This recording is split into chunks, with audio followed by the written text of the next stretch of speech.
this Dr. Akib Khan. I'm a resident here at this Maimar Medical College, Pune. I've done a studies in which the abstract is I am showing the vitamin D deficient. I wanted to show this hypothyroidism cases about the hypothyroidism cases. In hypothyroidism cases, how many vitamin B12 deficiency we get. So the basically the study is that. So a cross-section study to assess the prevalence of vitamin B12 deficiency in hypothyroid patients is going to be learned. Okay, sir. So about the abstract, then we'll go from vitamin D deficiency has been reported in hypothyroid patients with variable prevalence. Routine screens of hypothyroid patients was recommended by some and discouraged by others. So we aim to assess the prevalence of how much D3 deficiency among hypothyroid patients. A period base was conducted with 50 patients. Then HB was taken, TFT was done, various other few reports was also taken in that. Okay, in the previous study shows that 5 to 10% of patients with primary hypothyroidism, whereas the link between hypothyroidism is on autoimmune etiology of both disorders. Then another condition that may coexist with hypothyroidism can cause B12 deficiency in celiac disease. Like other disease, how many changes are there in that in hypothyroid patients? Like autoimmune condition, like more few things also we get in this study.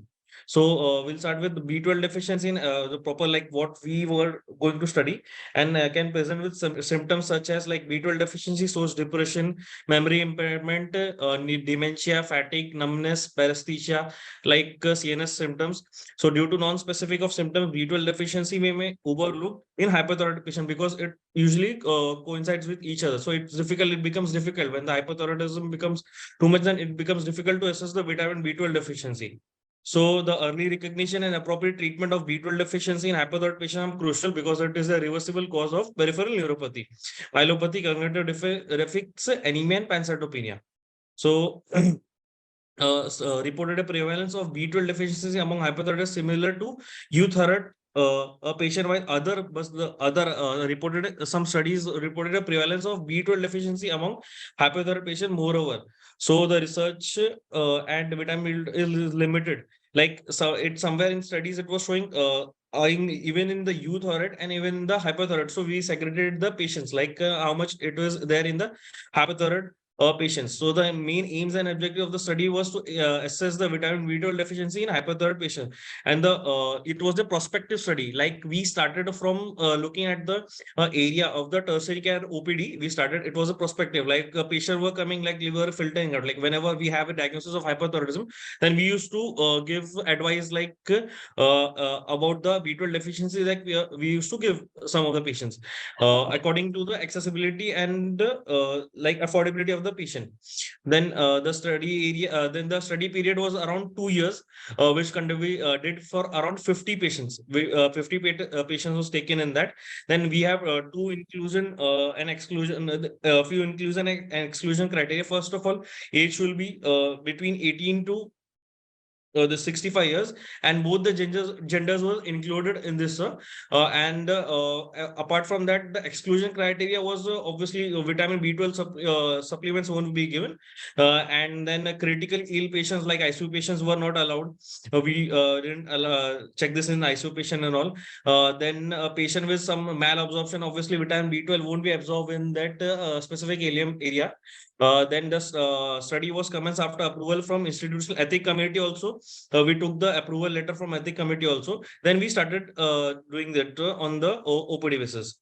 Then there are various like vitamin B12 we should check, especially first of all we should check the MCV to see the megaloblastic picture. Then anti-TPO antibodies were also done.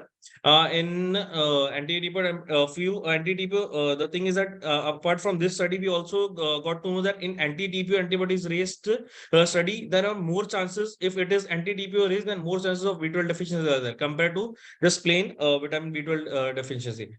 Then results of the is as follows, like around 50%, 50 patients were taken in that, in which most of them were between 41 to 50 years of age was present, in which female predominance also is there, which you already know. Like in most of the books, it's given that clearly that hypothyroidism is more in female patients. is done. That's why we have also applied this in a routine care basis. So then vitamin we have the table of vitamin B12 deficiency and thyroid levels in some patients less than 133 like vitamin B12 we usually have a at our place at our lab we have that value of more than around 300 we count as a deficiency. So but in severe way we count as like less than 133. So maximum patients like in deficient patient my less than 130 around 66 patient was having the deficiency in this. Then patient receiving levothyroxine was also less, like only 2/3 patient was able to do it. Rest of the were in the below the tip of the iceberg. So the main discussion of this was mean age was around 43.5 as we discussed here also. Like the age was between 40 to 50 mostly, and B12 deficiency was seen in almost 1/3 or 2/3 of many patients in that. Then previous studies all of we or have also demonstrated, like we have also references given in the all many yeah. So also signified the same thing. So we are emphasized on that. Then screening for vitamin B12 deficiency should be taken under in all hypothyroid patients. So we are emphasizing on that thing. Apart from many things like hypothyroidism patients, like irrespective of the thyroid antibody status, because as the hypothyroid is a very common phenomena, almost this 1/4 or 1/5 female also may get in like 40 to 60 years of age. Apart from this study, I wanted to tell. That's it, sir. Thank you, Akib, for your wonderful presentation. The topic we're presenting here is securing EFIRs using the blockchain. So its the project members are me, Siddharth, and Sarthak Shukla, Yashigar, and Shashank Mishra. So before anything, if you talk about our motivation for the project, so 2 years ago, a father of one of my close friend was attacked, and the assailants they actually fled from the scene right away. The wife, his mother, my friend's mother, she ran outside, and see, after the incident, she also filed an FIR, but it didn't any face their job and denying any kind of investigations. So this is where we started our took our inspiration for our project, because the current FIR system, the filing system is actually riddled with flaws. Whether it is the traditional method of filing an FIR through police station, or doing it online through the portals, government portals. So if we take the introduction, so the complaints regarding offenses have to be registered under the law, and police can assist the victim to file an FIR. But if we talk about the current scenario, then there is a sudden surge in the corrupt police officers. There's a difficulty in filing any sorts of FIRs or getting any kind of investigation done. So, like for example, if you take a survey, find out that 24% of people were unable to register their complaints. 9% stated that they did not get registered because they were required to make an FIR. Also, 30% complainant did not receive a FIR copy. So the complaint that they filed weren't converted into an FIR by the police officers. So another issue with the police complaint management system is that if you look at the online complaint management system, it is actually completely centralized, which is prone to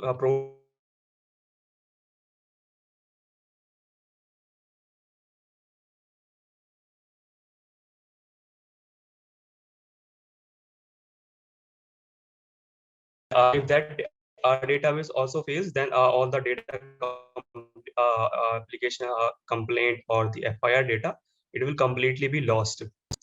So to tackle this problem, there is actually a need of a decentralized system where such as a blockchain, where the data will be completely stored over a distributed network of nodes.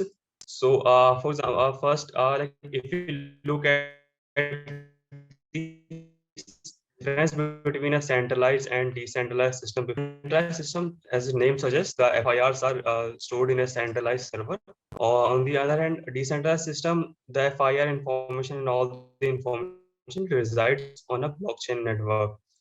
On a centralized system, if a malicious actor, any person gets an access to the centralized system, they can actually alter the records, they can manipulate the records as per themselves. On the other hand, a decentralized system is actually tamper-proof. Since all the data is stored on a unknown number of nodes, the person actually have the malicious person actually have to alter more than 50% of the node to actually alter the entire data. So another point is that it's prone to hacking and single point failure, as I mentioned earlier. And on a blockchain system, even if one node fails, there will always be data available on other nodes, which can be used for as a proof of filing the complaints or filing of the FIR. So here performed literature survey on various papers written by various different authors. For example, one is the online criminal record management system, which was proposed by Pratibha Mishra. So the method of finding was to use a multi-user platform. They created a multi-user platform for handling the police complaints. And it the suggestion was to make a national level national requirement functionalities to create records or criminal profiles. Another paper is from a method to secure a system using blockchain, Antara Gupta, which also proposed a similar decentralized applications and a smart contracts presented by blockchain to store data on the Ethereum chain. There are several furthermore papers which have suggested the same functionality, same kind of system. For example, eCops and an online crime reporting and management system for Yas City. This was actually for Saudi Arabia. Another is e-policing system, FIR station and tracking. It suggests that blockchain consortium design in which all police stations will be a part of a secure network. So all the police stations, all the police network will be interconnected, so they can share their findings, their all the data they collected over any suspect or anything among themselves. Then there is an online FIR registration SOS system. So this was done to send instant SOS or instant alarm to any police station nearby.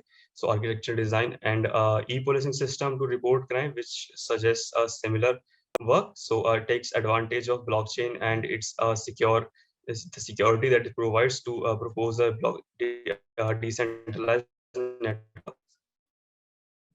Then there's a similar network, similar papers are all the similar papers. For example, blockchain-based crime record management system, real-time management system, e-police system for improved government services. So our research paper was the review paper that we this was based on all these research papers that were previously written. So all we find in all the research paper, it was presented that the system was a decentralized system over a blockchain network, which provided a complete security, a complete unalterable data network, which users can the complainants can use for their security, for their assurance that their complaints will be processed, and they were given our other options, tools in case they were denied of any kind of investigation for their complaints. So if you talk about the advantages that we get over this FIR system using the blockchain. So since the system is decentralized and distributed, and also the distributed nature of blockchain, it provides enhanced security and tamper resistance. Blockchain's technology can provide a secure, transparent way to manage stored data related to FIR. So on the blockchain, so the data that the data stored in nodes, it's actually completely visible to all the participants. So there is 100% transparency between the complainants and the police officers and all the other authorities. And with blockchain-based FIR registration system, it can be easier to generate and track reports and analysis of crime data. So on the the police officer can hand-to-hand generate the FIRs and create charge sheets or file NCRs for the complaints.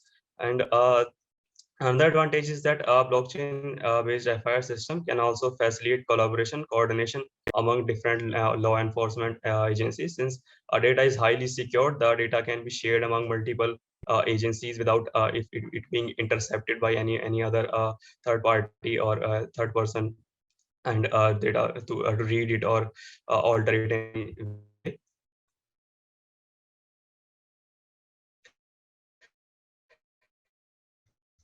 So the proposed methodology was to so basically first we can identify stakeholders who will be a non-function requirement. There will be certain function non-function requirements for the FIR system, like such as the whether we use what kind of network we is using. We also our decentralized database might be involved in some way.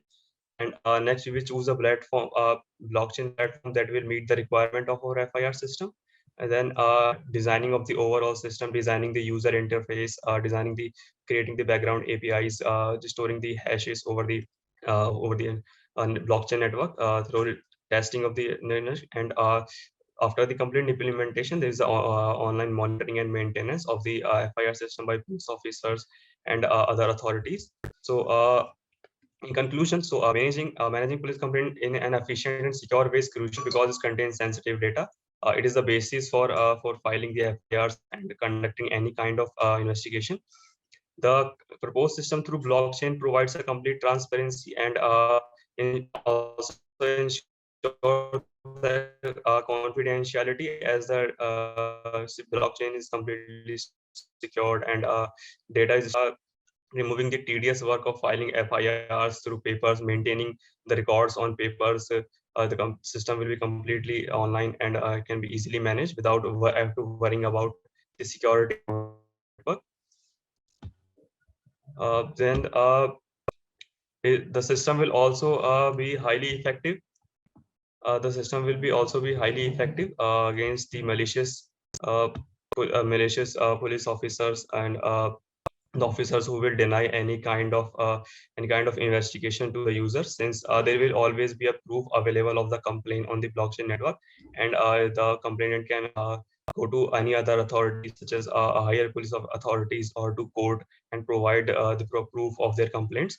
And so in conclusion, the system actually completely removes the problems presented by the decentralized police system, and also tackles the problem that were present in the traditional FIR system through police stations, as if the police officer is denying any kind of complaint filing.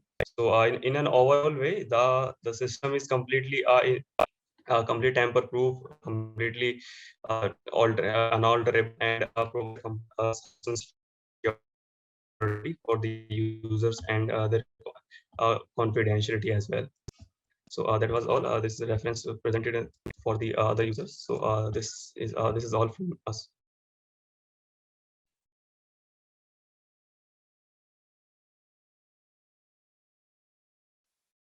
Yeah. I'm Dr. Shivaraja Ignatian from CSA College of Dental Sciences and Research. Actually, my especially after semen processing and cryogens.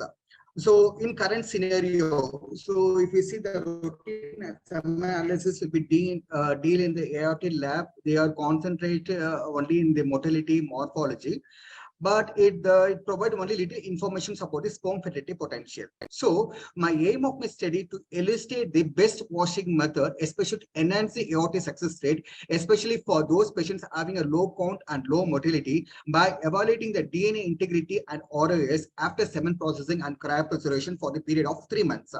So this is my protocol. Just I'm going to collect the semen sample, those patients having a low count and low motility, undergoing the process of semen processing. The semen processing is nothing but we are going to separate the motile sperms from the seminal plasma by 3 methods. Number 1 will be the SUMAP method. Number 2, density gradient method. Number 3 will be the magnetic activated cell sorting method. First, we see about the SUMAP method. The SUMAP method, the motile sperms will be swum upwards against the gravity. So this is the principle of the SUMAP method. Now, this is the protocol. I'm going to add the semen sample and sperm wash media to the centrifuge tube, and they are going to mix it well, allow to centrifugation. So after centrifugation, we can see the pellet at the bottom of the centrifuge tube. I'm going to remove all the solution to the pellet. I'm going to add 0.5 ml of IVF media. I'm going to keep in the supernatant solution and store into the cryoval, label it as the SIMUP method. Next, we'll see about the density gradient method. Here, I'm going to separate the sperms based on the density. The good morphological sperms having high density will be settled down at the bottom of the centrifuge tube as a pellet. Here, I'm using two different colloidal silica, 80% and 40% of colloidal silica. I'm going to take this two colloidal silica to the centrifuge tube. To the above, I'm adding the semen sample, allowed to centrifuge for 20 minutes for 2000 RPM. After centrifugation, we can see the pellet at the bottom of the centrifuge tube. To the pellet, I'm going to add the 0.5 ml of sperm wash media, the same like that of SIMUP method. Finally, the supernatant solution will be stored into the cryoval, labeled as a density gradient method. Next, we'll see about the magnetic activated cell sorting method. Here, I'm using the magnet to separate the apoptotic and non-apoptotic spermatozoa. Here, the final solution, which is prepared from the density gradient method. Just to take care of the 6 ml tube, I'm going to add both annexin 5 and binding buffer solution. I'm going to keep in the room temperature for 20 minutes. After 20 minutes, this tube is inserted into the magnet. Here, what happened? This apoptotic sperms will be attached to the magnet, whereas the non-apoptotic sperms will be cut at the bottom of the test tube. After 1 hour, with the help of 1 ml syringe, I'm going to aspirate the non-apoptotic spermatozoa. I'm going to store it into the cryoval, labeled as a magnetic activated cell sorting method. And next, undergo the process of cryopreservations. So after semen processing, I'm adding the equal volume of sperm-free medium to the semen sample. I'm finally stored into the cryopreservations and stored in the liquid nitrogen can for the period of 3 months. After 3 months, undergoing the process of thawing. After thawing, first I'm going to see about the comet assay. This comet assay is nothing but is a single cell jet electrophoresis. Here, what is the main principle is the damaged DNA, or you can say the denatured DNA, will be stopped migrate out of the cells when you do under electrophoresis and forming a comet tail. So the resulting image, we can see this is the comet head and this is the tail. This comet head consists of non-fragmented DNA. The comet tail consists of fragmented DNA. So this is the protocol. First, the sperm cells are embedded in the aqueous-coated cells, and then the slides are incubated in the lysis solution for the overnight at 4 degrees Celsius. Then the slides are immersed in the alkaline solution. So this alkaline solution is mainly for unwinding the DNA. And finally, the slides kept in the electrophoresis tank. The electrophoresis was conducted at 25 volt for 25 minutes. After the cells are stained with the help of 50 microliter Ethereum bromide and finally focused under the fluorescent microscope. So when we see under the fluorescent microscope, we can see the 5 classes of comet. So you can see the class 0, this is the intact DNA. And what about the class 1 here? This is the class 2. There will be a halo around the nucleus, and class 2, class 3 and class 4, there will be gradual increase the length of the comet tail with parallel with the decreased nuclear DNA content. So if you see this is the class 4, we having the maximum DNA with having a small head, the more DNA will be in the tail region. So when you see the statistically the comet 0, that is a intact DNA will be seen the density gradient method. They are highly statistically significant when compared to the SIMUP and magnetic activated method. Here the data are analyzed by 1 way and above, and the multiple comparison will be done by the Chicka's test. And next here the ROS. So this ROS is measured by flow cytometry by using one important dye, that is a fluorogenic dye, that is called as dichlorodihydrofluorescent diacetate. So this is the premier dye. So when you dye added to the semen sample, it will be entered into the sperm. It undergo the process of deacetylation with the help of enzyme. That enzyme is called as intracellular esterases. After deacetylation, there will be a formation of dichlorodihydrofluorescent. This is a non-fluorescent compound. If the cells having ROS, it will be oxidized into form a dichlorofluorescence. So this dichlorofluorescent will be emit green color. This excitation emission range will be fixed into the FITZ. It will form a green color at 519 nanometer. I'm using the flow cytometric study. You can see here this is the mean fluorescence intensity. This is the unstained sample. So this is the mean fluorescence intensity. This is the binding dye capacity of a SIMUP density and magnetic activated cell method. You can see that statistically the mean fluorescence density will be very less in the DG method when compared to the SIMUP and magnetic activated cell sorting method. So that is the binding dye capacity. So the sperm cells having a low ROS expression, that's why they are having the binding dye capacity will be very less in the DG method. So my observation, my conclusion is the density gradient method is proved to be a best method for based on the DNA integrity and ROS. Thank you, sir.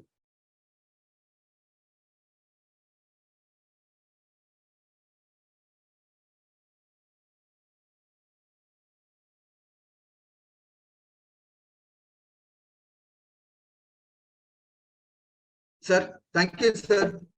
Thank you, Dr. Shivarajan, for your wonderful presentation. Yeah, very nice research work, sir. We'll get in touch, and also, Okay, sir. dental regarding dental, we have done some research work with 3D printing. Yeah. So we will be taking the models, teeth models, and other things, and we do rendering, and then the doctors Yeah. come to us. We do rendering, and then give them the models 3D printed, and see. Yeah, sir. those- Actually, yeah. those Actually, I may content enroll you, is- sir. Actually, yeah. Thank you, sir. Thank you, sir. Nice. So we'll be in touch. So please do share your details out there in the chat box. Okay, Research sir. is all about, again, collaborations between medical and engineering also. Okay, sir. Thank you. Thank you. Thank you.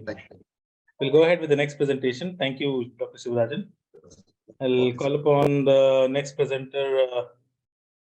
One second. Do we have Liming Chang? Huang, key success factor for digital transformation in the healthcare industry, technology value proposition perspective. Okay. Yeah, please do share your presentation. Yeah. Yes. Yeah, please start, sir. We can share the screen. We can see the screen. Please start. Let's see. Okay. Please go ahead. Okay. So I start. Yeah. Yeah. Okay. Ladies and gentlemen, my name is Zhenxuan Huang. Today, my presentation title is Key Success Factor for Digital Transformation in the Healthcare Industry, Technology Value Population Perspective. Introduction. The outbreak of COVID-19 at the end of 2019 has had a huge impact on global markets and industries. The global economy has also been significantly altered by the outbreak, including the healthcare industry. With big data, analytics, and AI, faster diagnostics can be performed and diagnostic accuracy is improved. The digitalization of the healthcare industry has been accelerated by technology. In this study, interviews were connected with professionals on the current state of digital transformation of healthcare. Against this background, the NDN and the AHP were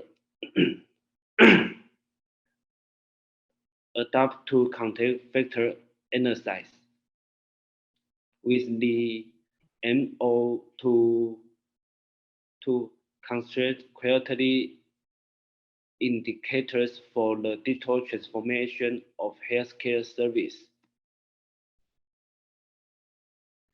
Nature review. Digital healthcare can be developed for analysis and application based on digital and data, including VR, AR, AI, IoT, big data, and DL. The rapid development of the IoT, Internet, and ICT, the healthcare industry has undergone significant changes with the development of digital technology, consistent management, and variance in business. This has improved the quality of life. Medical care service express health concept management and efficiency in many aspects. However, at the time the COVID-19 pandemic, research on digital transformation of healthcare applications was highly fragmented. In this study, the key success factors behind the digital transformation on the objective. Research methods. by integrating the top 100 digital healthcare companies from abroad. And the research object of this study are the companies with successful digital transformation. Firstly, we exchange 3 of the 4 mentioned dimensions and a total of 12 million dimensions through the NDN. The key success factors for the digital transformation of healthcare were then obtained by exchanging the weight of each dimension using the AHP.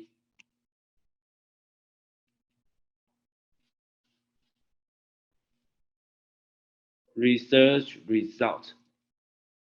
Overall, extent results of key success factors for digital transformation in the healthcare industry. In the dimensions of digital transformation of the healthcare industry, the order the key success factor is AI, IoT, big data, and the AR, VR. Conclusion. Digital healthcare including 5 population, namely AI, AR, VR, IoT, and the big data, as well as 12 minimal dimensions.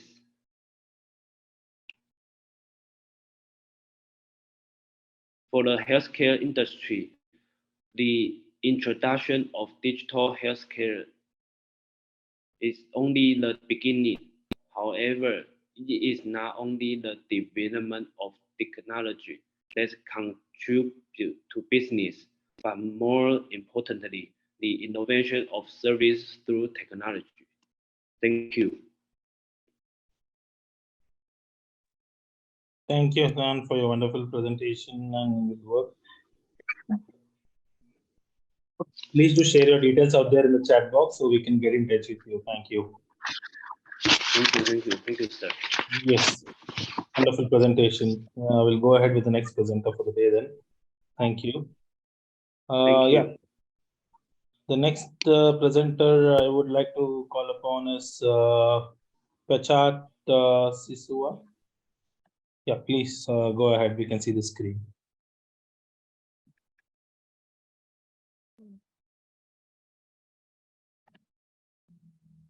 This is my screen.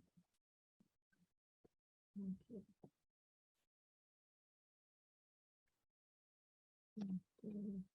I'm Pachara Sisurat now. I'm studying in Faculty of Engineering at Mahidol University in Thailand.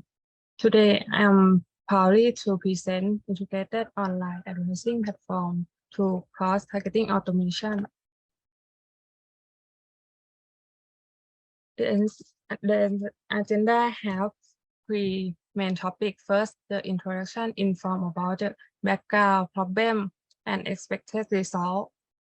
Next, I will describe the related research. Lastly, the research detail, which are scope, methodology, result, and discussion. First of all, I have a question for you thinking about yourself. Have you ever seen it more than once a day? I believe that almost everyone have seen Google ad, Facebook ad, at least twice a day. For me, I see it every often.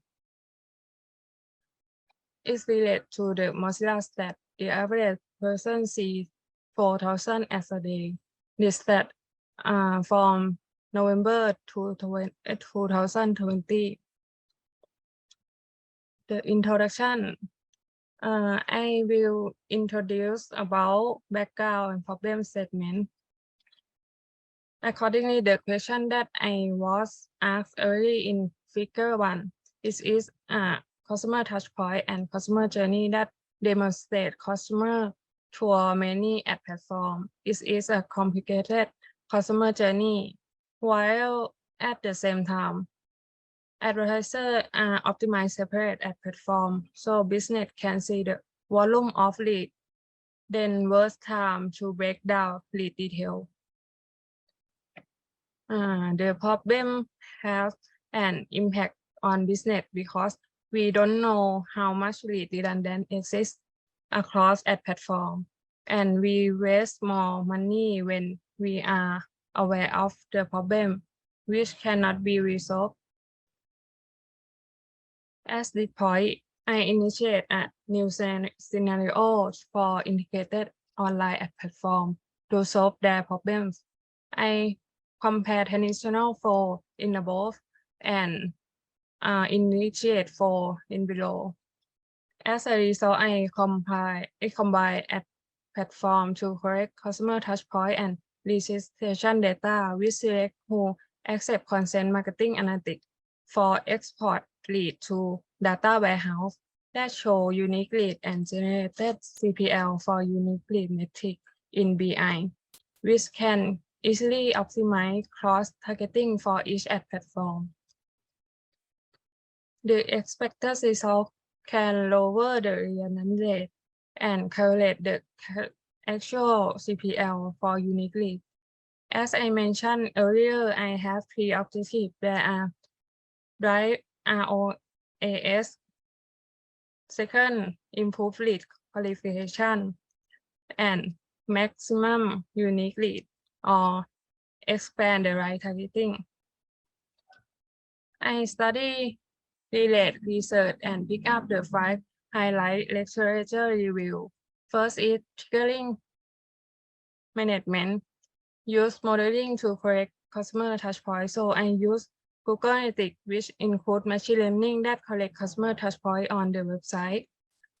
Second, database management, which JavaScript used to measure marketing campaign across multi-channel. Therefore, this concept is relevant to my work, and thus I use the concept of matching lead fields. Third, integrated ad platform and data warehouse tool for integrating ad source with database collection, following by simplify data to business intelligence or Google Sheet, but it use more SQL or coding. So if Google solution is connected sheet, there are no code method. Feature that is a low code data warehouse and easy to marketing user and business user. This is the method I use in my work. Finally, expand live targeting policy in Google Ads, Facebook Ads that were limited time cookie retargeting. I would like to create workaround by batch import PAI to ad platforms. In the section, I will explain research scope, method, and result. In terms of research scope, I will collect B2B data for 1 year from July 2021 to June 2022 in order to investigate the customer journey and marketing management, the pre-registration customer journey, what relates to the customer decision making, ad frequency and device use. The marketing management part involves explore ways to reduce campaign optimal time and hunting for expect output by excluding redundant lead and ad budget effectiveness and cost targeting automation. In the study I illustrate relate to for the customer and marketer part. Let me add some quick in collect ad platform data about Facebook ad, Google ad. As a part of customer journey, have some social media. Part of marketing management show tool for tracking customer behavior and advertising measurement. With out of your way, the research methodology have 5 steps. I had like to reduce marketing optimization time so that there is only one setup for entry data into connected sheet to display data for all business operations so that the result can be seen and they will be improved. The last step into export unique data to each ad platform for more precise targeting. Result frequency like a customer mapping, eye mapping with PII that above in Facebook ad and below is Google ad. It will see the show detail time spent action on the website. To sum up, I capture result of user frequency across ad platform and PII to show detail. The significant is determined by ratio redundant lead to unique lead.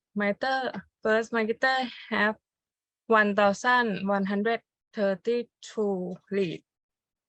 When they analyze them separately, they lost 51% when they combine those of consent. Following the matching of registration data, summarize who repeat and who is a new lead. Then is calculate metric for loss at budget, cost per redundant lead, and cost per unique lead. Separate method are the less expensive and include repeat lead. The new metric are divided into two parts.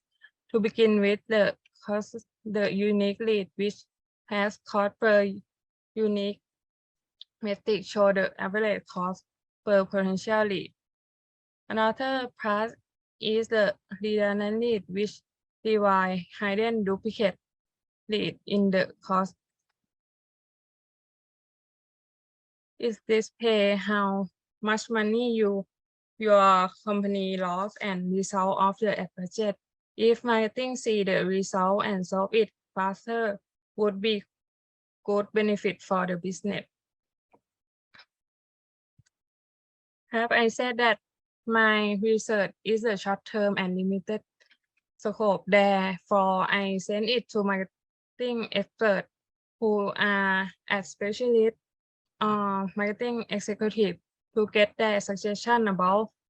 I would be extend the collective data period and provide data access for advertising agency for various lead data and business industry. Lastly, to integrate other platforms such as Line, TikTok, LinkedIn, or whatever. Finally, please be aware of my limitation. This is about how the COVID situation affect customer decision making. To save money is hardly will ever generate new lead. Another part is the PDPA consent in Thailand, which affect research data for export and analysis data. The future research I will inform area for improve it. My methodology is low code and limitation more. If future research develop other method for real-time many ad optimize with AI ML to collect all signal for full funnel customer journey, that will be great for business. Thank you for your attention and will come to answer and your question. Thank you. Thank you. Thank you for your wonderful research. Good afternoon, sir. Good afternoon, one and all. This is my paper, Adaptive and Non-Adaptive Routing in Gate-Based Wireless Network. Now you are hearing me, sir? Yes, ma'am. Yes, ma'am. Please go ahead.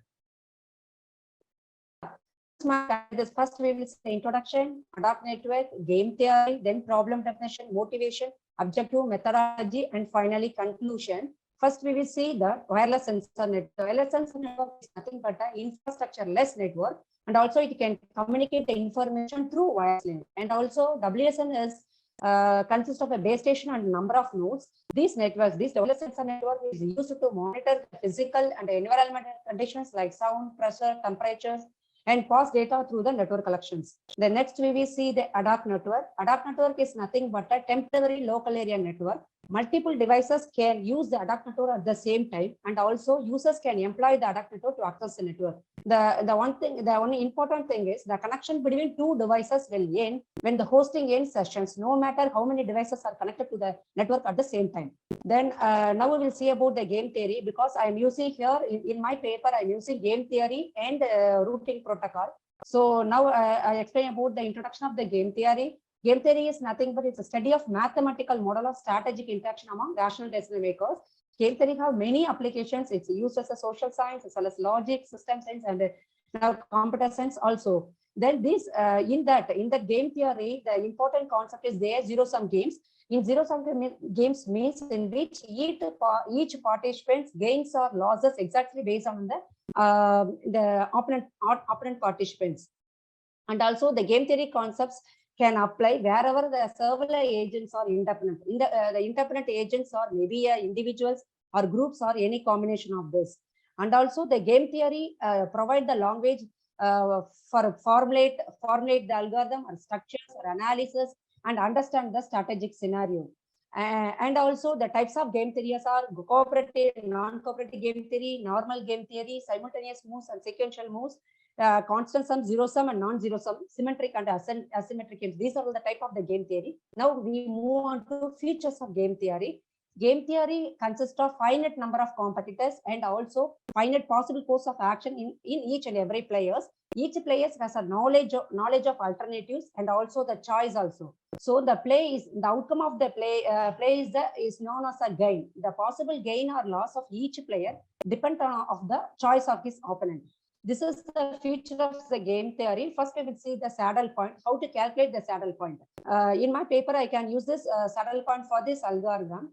The saddle point, how I can calculate the saddle point. For example, two players can use this game theory, player A, player B. Player A, it consists of three values, A1, A2, A3, and the player B consists of three values, B1, B2, B3. Both of them are playing, but it gets some values. So step one, first we can calculate the row minimum. Then step 2, we can calculate the column maximum. Then step 3, we can calculate the row minimum of maximum values. In the same thing, the column max of min values. So these two equal values is a saddle point value or a value of the game. So we can take out these values. The next thing is problem definition. The wireless sensor network has a very little storage capacity. It's have a uncertain processing for 8 megahertz and requires high energy, having batteries with 3 data per lifetime. It's delivered a little energy, and these networks have a major issues in security and energy efficiency. Then motivation. The main motivation for the root algorithm actually is lays down the root path to transfer the data packets from source to the destinations. And also routing algorithm computes the best path. Always the routing algorithm takes the least cost path. Any congested network is there, they are not concerned about that. It always takes the least path. So this routing algorithm can be classified into two types. One is adaptive routing algorithm. Next one is not adaptive routing algorithm. First, we will see the adaptive routing algorithm. Adaptive routing algorithm is nothing but dynamic routing algorithm. Why? Because why it's called as a dynamic routing algorithm is it makes routing decision dynamically based on the network conditions. And also the hop count, distance, and estimated transit time is the parameter of this adaptive routing algorithm. These algorithm based on the topology and network traffic also. Here we can use the sorting algorithm. So many sorting algorithms are there. So bubble sort, instructions are quick sort, any short algorithm, you can use this algorithm for sorting this. And it can be broadly classified into 3 parts. One is centralized, next one is isolation, next one is distributed. Centralized is nothing but a global routing algorithm. It can compute the least cost path between the source and the destination. The next one is isolation. Isolation is nothing but it's a routing algorithm by using the local information. The final one is distributor. Distributor is nothing but it is known as a decentralized algorithm. It also computes the least cost path between the source and destination. Next, we will see the non-adaptive algorithm. Non-adaptive algorithm is also known as the static routing algorithm. But in adaptive algorithm, this is a dynamic routing algorithm. Okay, then static routing algorithm, why we call it a static? It's they do not change the selected routing decision for transferring the data packets. And also in the non-adaptive algorithm, the complexity is very lower and do not modify the routing decisions. So it can be broadly classified into two types. One is flooding, next one is random walk. The flooding means here every incoming packet is sent to all the outgoing links. This is the flooding. Then random walk is nothing but a packet sent by the node to one of its neighbors randomly. This is the random walk. Next, we see the objective of the routing protocol. The objective of the routing protocol is given set of routers. Always, I already tell you, always it's take a good path. That means least path. Applications can be classified into two categories. One is network performance, next one is energy efficiency. The game theory is widely used to regulate the behavior of the users also, and the cooperation between the nodes can be achieved the network performance and also the game theory. Okay, whenever the game theory is utilized. So the game theory is used to control the media access control protocol also. The non-cooperative model adapted to the network traffic and also to improve the network performance. Next one is scope of the research work. Thus, here I am using the routing concept. First, the routing selection based the network topology without taking to the acquainted. So for here we see the diagram. The packets can send to two paths. One is upper via, next one is lower via. It will have two paths. One is A, B, and say A, B, and E transit node, 3 transit node. In the lower via, you can say A, C, D, and E. So one transit longer than upper via. So the packets are moved from the upper via because one long transit is there, right? So it can move to the upper via. Here I mentioned here. And methodology. Now I can use here 4 protocols. Protocol, next one is interior gateway routing protocol, next one is exterior gateway, last one is open source path protocol. The routing information protocols. It is a dynamic protocol that uses hop count. Here the hop count is a parameter to find the best path between source and the destination. This is the RIP, routing information protocol. Next one is interior gateway protocol. Here it is a proprietary distance vector routing protocol. This protocol is used to exchange the routing information from source node to destination node. This is the IGRP. The next one is exterior gateway protocol. This protocol is used to find the network path information between the source and destination. This is the exterior gateway protocol. I'm using these protocols in my paper. I'm using these protocols, and final one is OSPF, open shortest path. This protocol is a router protocol used to find the best path for our packets as they pass through the set of connected networks. The next one is dynamic source routing. This is the important algorithm in my paper. This the proposed work of this is data security and energy efficiency. The new concept, the game theory, which is used to providing the data security and ensuring the energy efficiency. Step 1 is DSR is used to establish the route between the sender node and the receiver node, and also producing the table of path is the data successfully transmitted to the sync node. The next step, the game theory can change the path of the sync node. The path is not constant. No one can predict the actual path also. So the cooperation among the nodes can achieve the, in the way the cooperation the nodes can achieve the network performance and improve the game theory. Okay, the next one is first we see that at the destination node from the source node, the different path selection, we also split the packets and into multiple pieces and transmit the portions of the packet in one direction also. So at the destination node, the split data are collected and combined to generate the complete data. Here security is more concerned, so an attacker can never collect all the pieces to encode the data to complete the information. Okay, the DSR protocol ensures the effective communication link and mitigating packet loss. This is the algorithm. This is the algorithm, DSR algorithm. Step 1, first source node and the destination node. A is the source node, B is the destination node. So first we can create the source node and destination node. Second, route between the source and destination node using the I already told you the DSR protocols we can use. Then we have to table the nodes. The next one, count the number of possible routes in every hop. Then step 4, the data packets are split into some available routes. Then the splitting data packets can be transmitted into the next layer. This is the next step. Next step, we have to check the destination is available, if destination is present or not. If suppose the destination node is present, so you send the data, so send the packet and split the collected data packet or to make ready for next go. Then the next step is the packets are sent to the destination node. So collect all the data or merge the data packets in faster groups and split the received data to the next group. So these are the process for continuing the steps of splitting and merging until finding the destination node. This is the steps I can use in my paper. So this is the conclusion. This research will provide a detailed view of the game theory over wireless adapter network for producing energy efficient and secure routing protocol. This is as a main thing. In ad hoc network, game theory plays a major role for security of transmitted data in the network. The combination of both DSR and the game theory provides more security than other ethnic methods. DSR protocol ensures an effective communication handling and mitigating product loss. So finally, the game theory can apply to model and analyze the individual or the group of wireless network. That's it, sir. Thank you. Thank you, ma'am, for your wonderful presentation.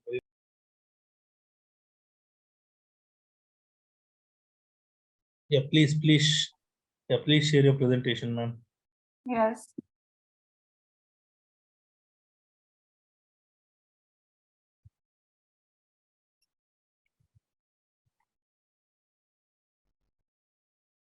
We can see the presentation. Please start, ma'am. Yes, thank you. So hello, everybody. I'm going to present my work entitled Evaluation of Biochemical Parameters of Hepatic Function in Broiler Chickens. So as we know, the avian liver performs several functions, but the majority of biochemical tests that support a diagnosis of liver disease in mammals are not applicable in poultry. So there are many obstacles encountered in this field, such as the scarcity of reference intervals and the research methods adjustments. Also, blood chemistry in avian species is underdeveloped in Algeria. So the purpose of this work is to provide reference limits for biochemical indices of hepatic function in adult ISA strain using reference value advisor version 2.1. I've divided my presentation into two parts. The first part is material and methods. So the study was approved by the Scientific Committee of the Institute of Veterinary Sciences of Constantine in Algeria.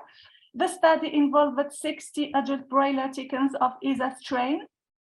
All animals were housed according to the technological recommendations for the breed.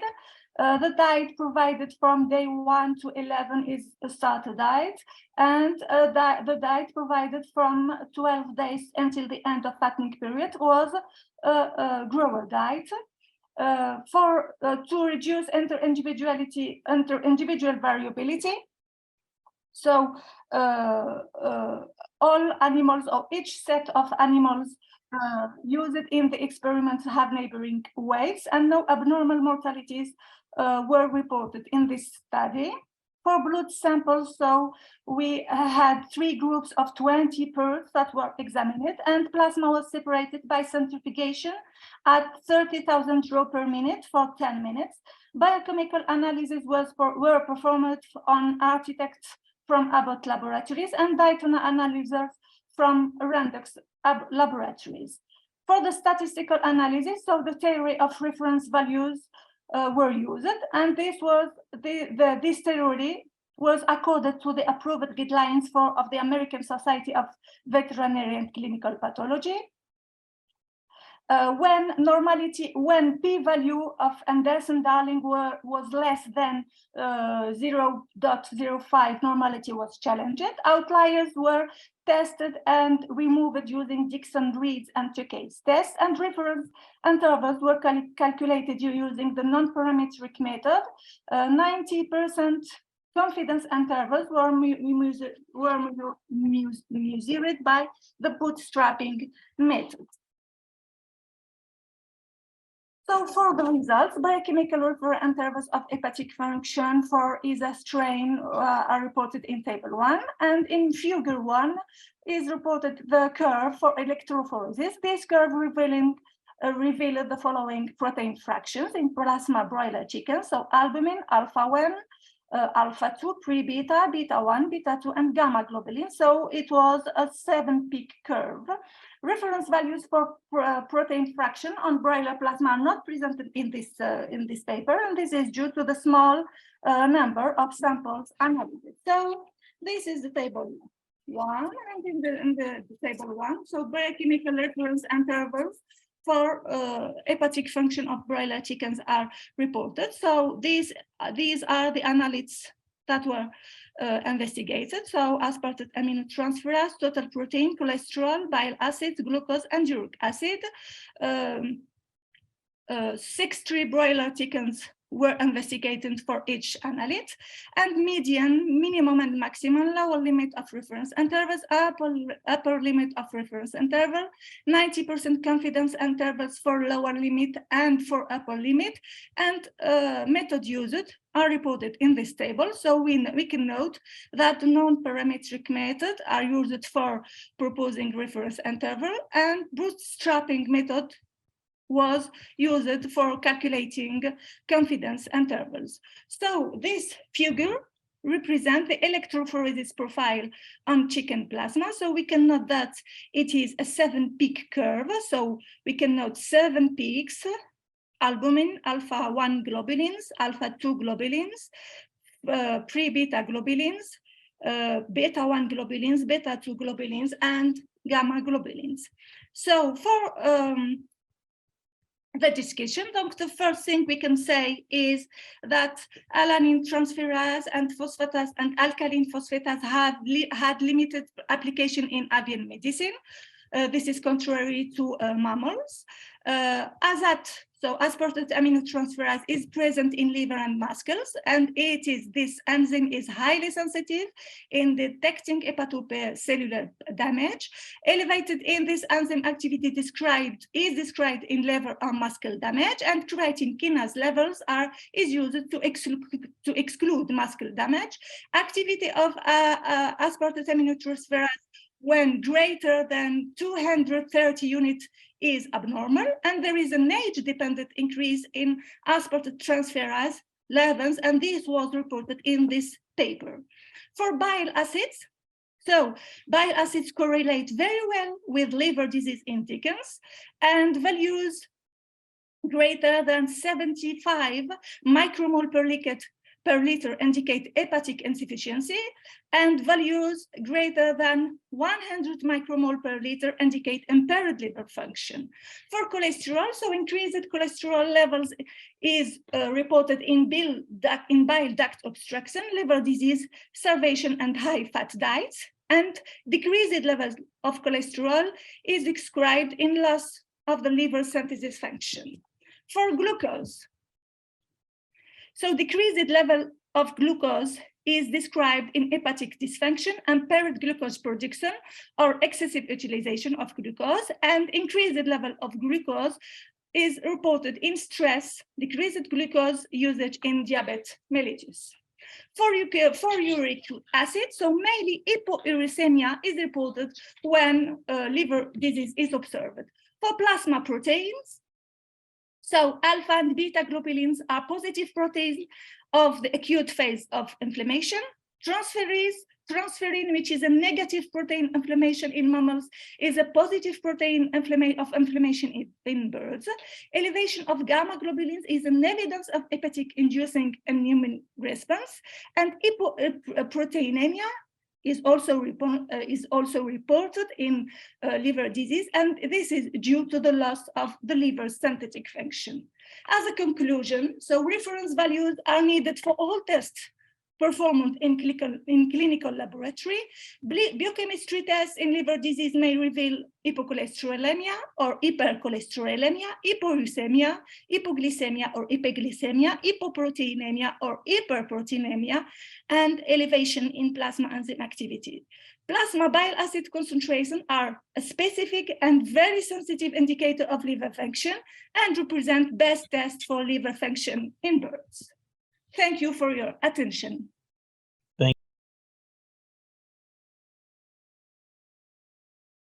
Go ahead. Okay, thank you. Hello, everybody. My name is Hindal Balawi. I'm a PhD candidate at the University of New South Wales. Today, I'm going to talk about my work, which is titled Bedouin Dialects, Language Use and Identity Perceptions of Bedouin-Speaking University Students in Northwestern Saudi Arabia and Implications for Language Vitality. I know it's very far from the presentations that I saw it, but it's a multidisciplinary conference, so I hope you get the benefit. First I will talk about Bedouin, my introduction, and then the research gap. And then I will move to the research aims and the questions, my methodology, and then the significance of this study and some limitation. So before going through the research aims and the questions, first of all, I would like to highlight who is Bedouin. Colley boasted that Bedouin nowadays has changed from donating a way of life in the past to making an identity today. And we have two kinds of Bedouin. This one, the Bedouin who live in the desert, the people who live in the desert, this is represent Bedouin, but they are called Bedouin Rahala. And the other kind of Bedouin who have settled in cities and villages, and they do not pursue any way of life of Bedouin, like living in the desert and moving from place to place for life resources. So now Bedouin, most of the Bedouin, they live in cities, and this is what we have in Saudi Arabia. And this kind of a group, the one that I'm going to investigate. Why I chose this topic? Because it seems lots of research in Saudi Arabia focus on the eloquence of the Holy Quran, on some linguistics studies for the major dialects spoken in Saudi Arabia, like Hijazi and Najdi dialects. And the investigation about Bedouin dialects in surrounding countries have been studied extensively, while in Saudi Arabia they are very less. It seems the northwestern Saudi Arabia is neglected because it's less developed area than the other parts of the country. And because we have sheer diversity of linguistic trends in Saudi Arabia. It's the first of, to my knowledge, this study is the first study to examine the perceived vitality of Bedouin dialects in Saudi Arabia language policy. The research problems I have divided into two parts. Language policy in Saudi Arabia. We know that modern standard Arabic is the official language of Saudi Arabia, and there is a focus also on the English language in education. So all of these, the exposure to modern standard Arabic and English in the education in Saudi Arabia may also be liable to reduce the vitality of some spoken dialects, such as the Bedouin dialects that I'm investigating. Also, we are talking about identity because Bedouin nowadays, they do not consume any Bedouin lifestyle. Their identity stake in their language. And language not only characterizes geographical areas, as Prestil has put that, it also informs identity. So my research aims are review current language policy of Saudi Arabia that prescribing modern standard Arabic as the official language and requiring students to complete English language coursework in the national university's education system to contextualize the study of Bedouin dialects vitality. And then the research aims to measure language use in everyday context according to the language domain. And it aims to measure and explore Bedouin speakers' dialects towards the use of Bedouin dialects and modern standard Arabic and English. The research questions are: what support do Bedouin speakers receive in the context of Saudi language policy? How do Bedouin speakers perceive the vitality of their dialect? Which factors impact on the vitality of Bedouin dialects as perceived by Bedouin speakers? And what attitudes do Bedouin speakers have towards their dialects, Modern Standard Arabic and English? I will use mixed methods, questionnaire and semi-structured interviews. And after that, I will analyze some documents related to language policy in Saudi Arabia. For the questionnaire, adapted the questionnaire based on 2 parts. The questions that about demographic and language use, I will ask the participants about their use of their dialects in everyday context. And then the part 2 talks about the language attitudes and language vitality and identity towards the 3 language varieties. For example, the Bedouin dialect and Modern Standard Arabic and English. In the questionnaire, I aim to collect 120 university students questionnaire. And then from there, from this number, I will interview 20 university students.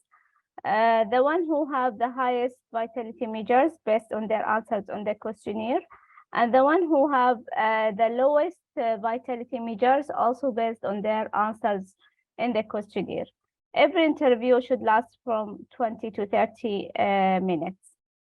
After finishing all of these steps, then I will analyze some accessible documents related to language policy and to language policy in Saudi Arabia.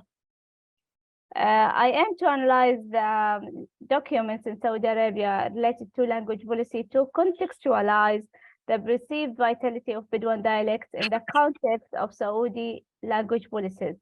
Some governments would be related to the policy as they pertain to the country national education system will be collected and critically analyzed to gain an overview about the use of Bedouin these days. Indeed, in the previous study, Al-Jarf conducted by Al-Jarf, in which he concluded that Saudi Arabia needs language planning and language policies that protect Arabic from the hegemony of English in past secondary institutions, and more generally to support Arabization process and Arabic language translation. In the selection of the participants, all the participants will be from Tabuk University. It's in the northwestern of Saudi Arabia because our focus in this area. And all the participants should be from Bedouin of the northwestern Saudi Arabia. Bedouin tribes, they are Atawi, Huet, and Balawi, and all the participants will be from these tribes. This study is very important because, as we know, and based on Brisinger, in which he theorized that every language embodies the unique cultural wisdom of a people. The laws of any language is thus the laws of all humanities. And as we know, studying how groups of speakers perceive the vitality of their language can help us to predict the future and to predict any risk that they could face. Also, Karen has pointed out that the most consistent indicator of any future change is the presented change. Thus, the most productive and accurate way to make a prediction of a future language vitality is to investigate, of course, the present language shift.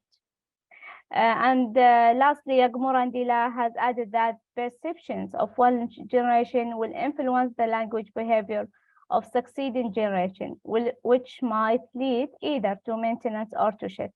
So from this, it's very important to investigate spoken dialects, that minority spoken dialects, such as the one that I'm investigating.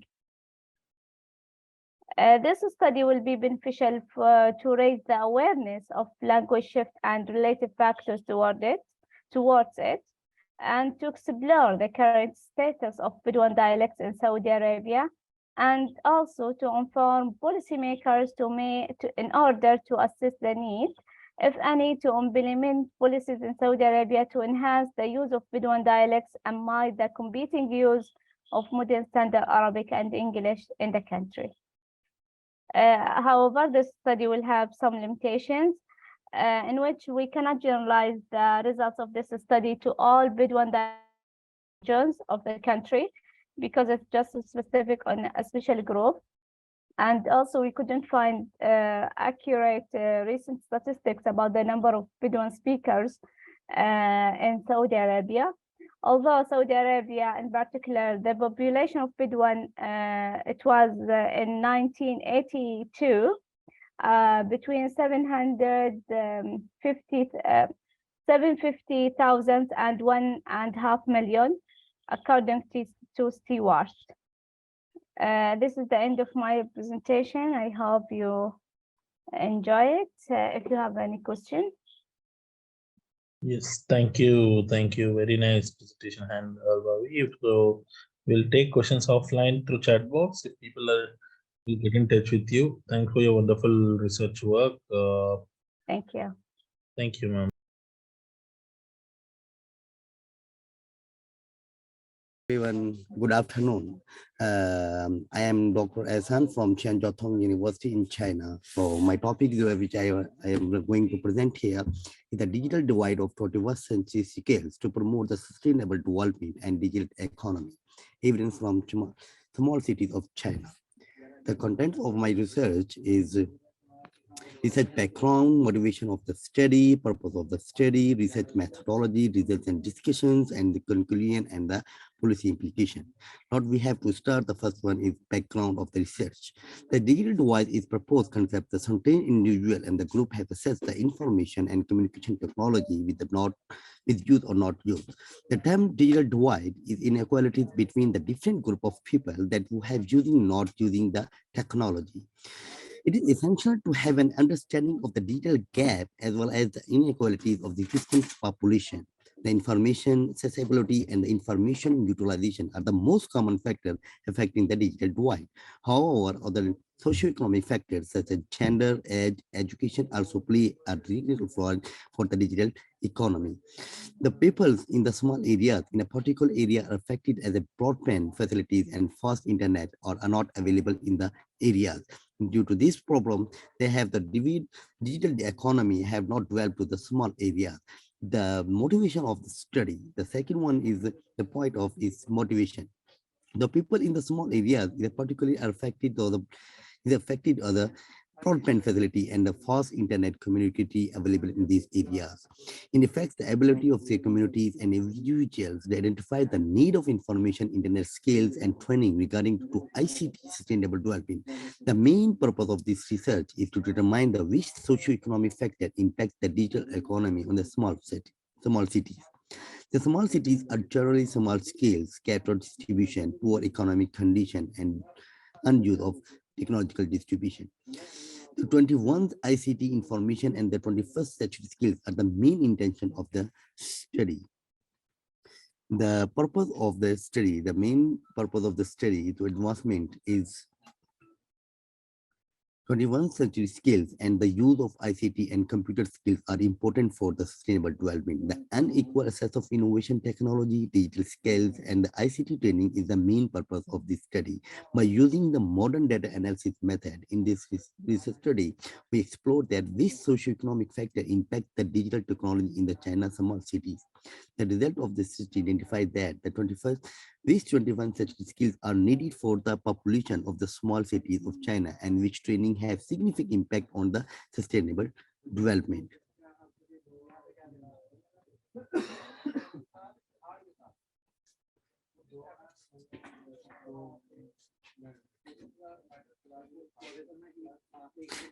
Now we have to start the research methodology. In this research, we have carried out the small cities and to examine the evaluate the most important socioeconomic factor that affect the population of 21st century skill and contribute in the small.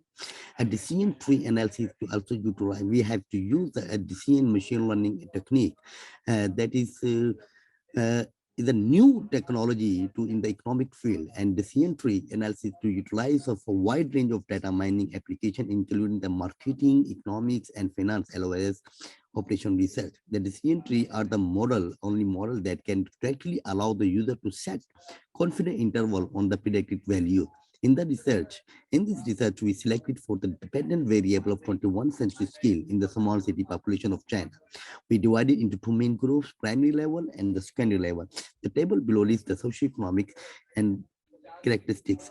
In this table, we have to find out the socioeconomic factors like research and respondent age, respondent education, respondent occupation, and respondent household income. And the 21 such skills, we have to select it, the creativity and the innovation skill, the critical thinking and the problem solving skills, the communication skills, and the collaboration skills. The next topic is result and discussions. We have to find out that the accuracy and the classification results indicate that the prediction accuracy of the training sample is 84.97%, and for the testing sample is 80.5%. These numbers are particularly interesting when considering in the context of prediction made of the 85% of highly digital skills. The findings also show that the prediction classification tree model implying new data demonstrate great accuracy. The decision tree model is used to analyze a simple data set that contain response to set of the question. The model is a trained using sample data, which is applied a new data to get predict response. The quantitative value of the distributive variable in two categories, no skills and 21st century skills. In each node, we have to show in the other slide that we have to make the node. How can we explain that this is a result of the machine learning and the tree that we have explained all the things that how the age, socioeconomic factor, income, and distribution of the 21 skill effect on the sustainable development.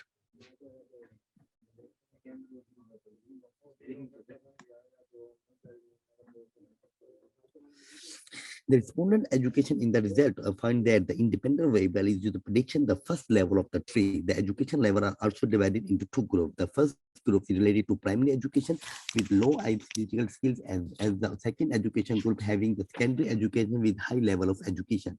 The result of the node 1 show that the 33% of the people belong to the primary level of education and the 63% of the people belong to the secondary education. The node of 2 represent the 44% of the primary education levels and the 56% of the secondary education.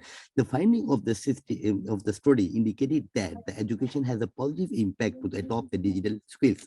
The first 3 level Gini impact in 0.456, that is the result is reliable. The node 3 show that the 69% of the respondents with low education level having the age of about 45 years having no digital skills. On the other hand, the node 4 show that the 31st one the low education but the age of the respondent less than 45 years. Hence, the age factor has a significant impact to the top the 21st century skill of the development study. The respondent occupation is the second occupation of the variable as a major factor in their research. They tried to the homemakers with low digital skills using the 38% on the other side, and similarly the 6th node represent other occupation like that implies have the favorable influence on the 21st century skill. Similarly, in the node 9, you have to see that the income also of the monthly income of the respondent more than 25,000 yuan show that the people have 58% digital skills. The node 10 show that the low income of the respondent and the digital skill level is 32%. The finding indicate that the income have the significant impact on the digital skill. The high income people have high digital skills level as compared to the low level of the income people. By splitting the node of 4, the significance of the occupation in the digital divide of 21st century skills can be observed. By splitting the tree from node 7, the significance of the education in digital divide of 21st century skill is observed by the comparing the percentage of the population having no education and primary level of education and at present in 11 node. The advanced skill level proportion at the node 11 is 62%, which is lower than 22 and 21%. Similarly, in the final and the last, there will be comparison between the 13 node and the 14 node can be observed. Only 14% of belonging to the of the age of 36 to 45, they have no skills basic, which is lower compared to the younger age. 15 to 35 is the year of the no skills basic is 23 at the node 14. The overall finding explained that socioeconomic factors are the main cause to adopt the 21st century skill in the small city of the China. The main conclusion and policy implication of our research. The digital divide is having the increasing impact on socio-economic inequalities and job perspectives all around the globe. Digital divide is a growing gap in digital literacy and access. The sustainable development of the small cities in the most common factor affecting the digital divide. However, other factors such as gender, age, and education also play a critical role. The availability of the affordable of new computer technologies, internet access, and training can be challenged for the people living in the remote areas and for the people in the with low income people. The people in the small areas in a particular are affected as a broadband facilities and a fast internet connection are not available to this area. In addition to this, the cost of computer ownership and the internet access can also be a challenge for the people with low income. So in this context, Samal of GT China adopted to 21 such skills for the sustainable development. The main purpose of this study is to assess the digital abilities and 21 such skills of small cities people population in relation to their socio-economic characteristics. We also analyze the cause of the digital divide of skills in small cities of China for sustainable development.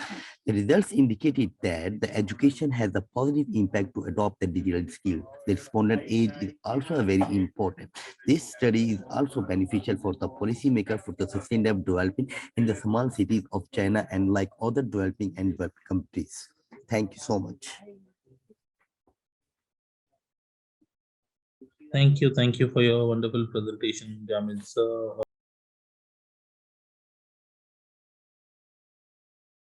So I'm from Italy. My name is Sachin Rawal. I'm the post-graduation with the triple master student of financial technology with the economics.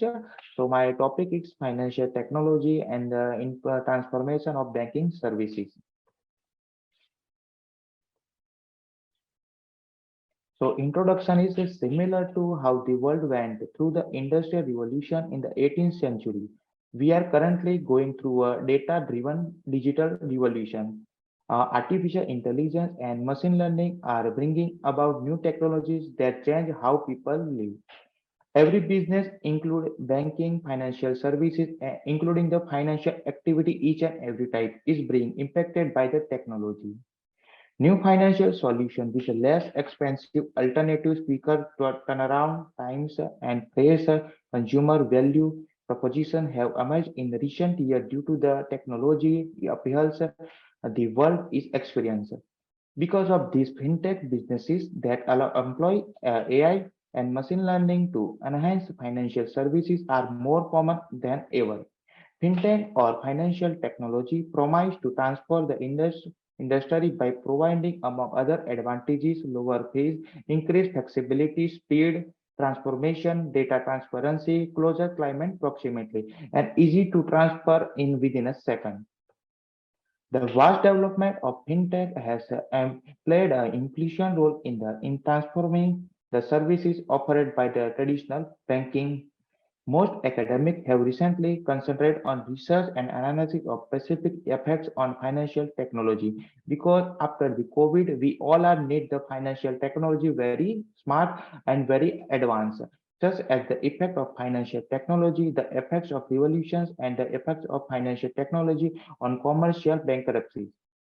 However, there is not much research on how Indian banking services especially have changed due to the general backdrop of financial technology development. The current research work involves examining, defining, and discussing the role performed by the fintech in reforming financial services to comprehend how to is monetizing banking services in India.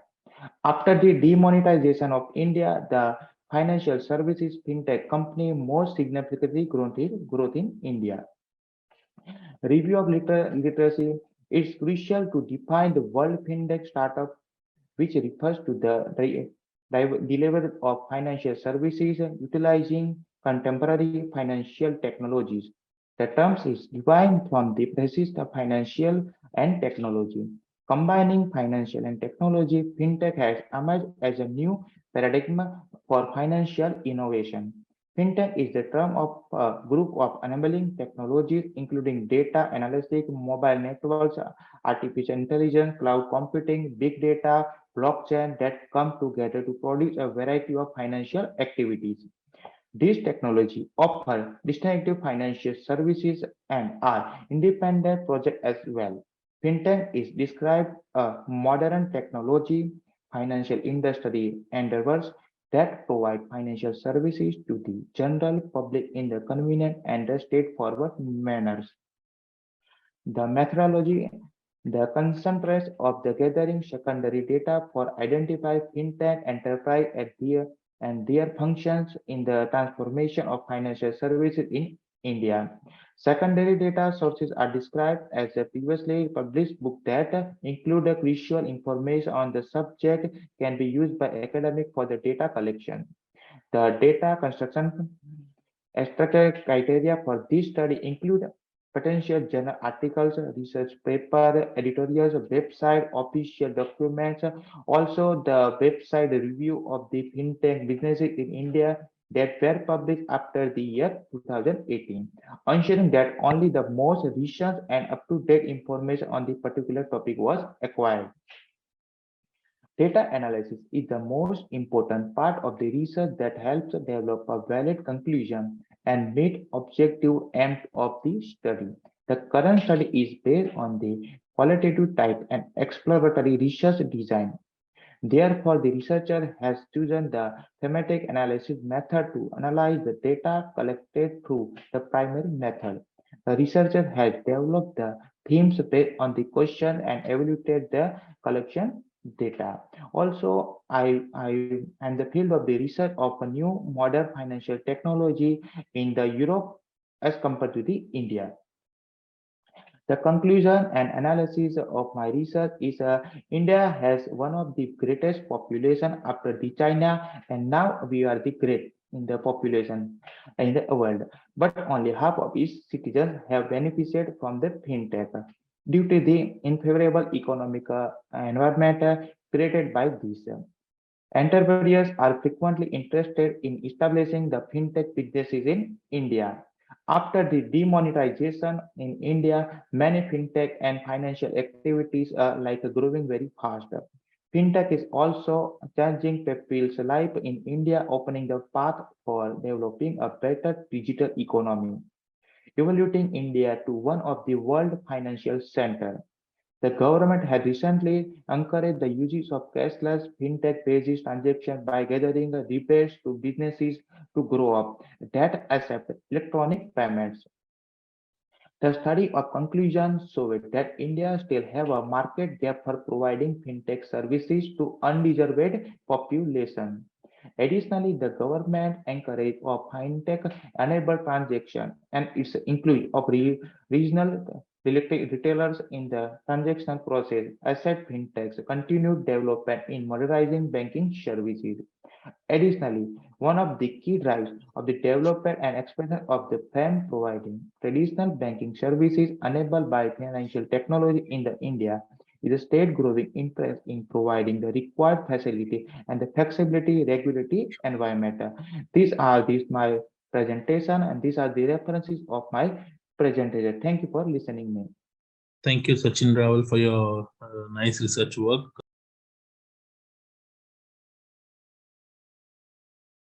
Everyone, I'm Vaishnath Achilot. I'm a research scholar from the University of Kerala from India. My topic is recent computational trends in human brain signal analysis of electroencephalographic data. This presentation is a comprehensive study of how EEG signals can be processed with the machine learning techniques and make advances in the field of neuroscience. As we know, human brain is one of the most wondrous organs that distinguish human from all other organisms. The ability to feel, adapt, reason, remember makes us intelligent. The latest trend in unlocking the mysteries of the mind is with the recent advancement in the brain-computer interface technologies. There exist both invasive and non-invasive techniques for brain signal acquisition like EEG, MEG, fMRI, electrocorticography, and FNIRS. We will focus on EEG in the later slides. Electroencephalography is the record of electric potential due to electric current in the neurons. EEG is the most popularly used brain signal acquisition technique due to their non-invasiveness, easy to use, reasonable temporal resolution, and cost effectiveness. EEG is essential for the diagnosis of epilepsy and useful in characterizing various neurological diseases like Parkinson's disease, Alzheimer's disease, and sleep disorders. Here is the sum of the brain acquisition techniques and their features. You could see that the EEG, MEG, fMRI, NIRS are the non-invasive techniques which causes no pain to the human subjects, and electrocorticography and intracortical neural recording are the invasive technique which is used during pre-surgical analysis and have some medical issues.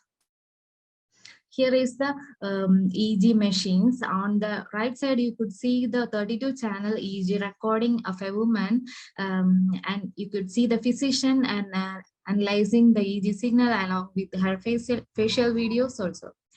On the left top, you could see the 16-channel EEG wireless headset, and at the bottom, you could see the NeuroSky single-channel headband. The EEG helps in identification and monitoring of epilepsy and seizure localization, analysis of brain tumor, brain injury, stroke, helps in diagnosis of sleep disorders and cerebral nervous system disorders like cerebral palsy, cerebral anoxia, and developmental disorders in children, monitoring alertness, controlling anesthesia death, psychiatric disorders, and testing sensory pathways, and also helps in emotional analysis and regulate attention and learning ability. EEG also helps in neurofeedbacking therapy, neuromarketing, cognitive training, and neuroentertainment. Here is the 10 to 20 standard electrode system on the right side. Based on this referential system, the most of the EEG devices are developed. Here on the left side, you could see the physiology of the brain. Our human brain is divided into 2 hemispheres, which is further divided into 4 lobes. Basically, frontal lobe, which is responsible for rapid action, and the parietal lobe is responsible for our sensory and taste buds. Then the temporal lobe, which is located near our ears, and it is responsible for our emotional control and hearing. And the occipital lobe, which is concentrated for the vision. Our human brain signal is constitute of frequency ranges from 0.5 to 50 hertz range, and the lowest frequency range is delta, which is the state of unconsciousness or deep sleep stage. The theta indicates the pleasure or deep relaxation or meditation state. The alpha represents the awakened state. Then the beta indicates that a person is receiving sensory stimulations, and the gamma represents the cognitive activity and selective attention. I think we all are in the gamma state of the electric range. Then in the right side, you could see the representation of the brain signals. The main objective of this study is to analyze the literature regarding EEG data processing for a comprehensive review. This review forms a basic framework for analysis of application of deep learning on EEG data processing system to unlock the mysteries of the human brain. The proposed method is to collect both normal and abnormal EEG data and to evaluate the acquired data, to study the techniques and pre-process the data and convert into vectors, and to study appropriate feature extraction and feature selection techniques. And we have to learn how conventional machine learning methods and deep neural techniques helps in improving the accuracy of the overall system. This is the basic workflow of the EEG signal processing system, where we acquire the brain signal and pre-process the data in order to remove the noise, and feature extraction is used for determining the prevalent features and decoding. It comes with the classification or regression models in machine learning. This is the basic description of a BCA system, where we acquire the brain signal using EEG electrode systems. And the first stage of BCA system is basically the pre-processing. In this stage, we go for a signal downsampling and noise filtering. In the second stage, we will go for the feature extraction. In this stage, we will pick up some prevalent features for the classification. In feature extraction, fast Fourier transform and discrete wavelet transforms are seen to be prominent feature extraction methods. And the next stage is feature selection. Many researchers might meet the feature selection technique since the feature selection technique does not directly imply the classification accuracy. The feature selection method may be used for huge data set where we could not it is very difficult to process the data since the data is huge. In such cases, we could apply the ICA, PCA, or eigenvectors for feature selection.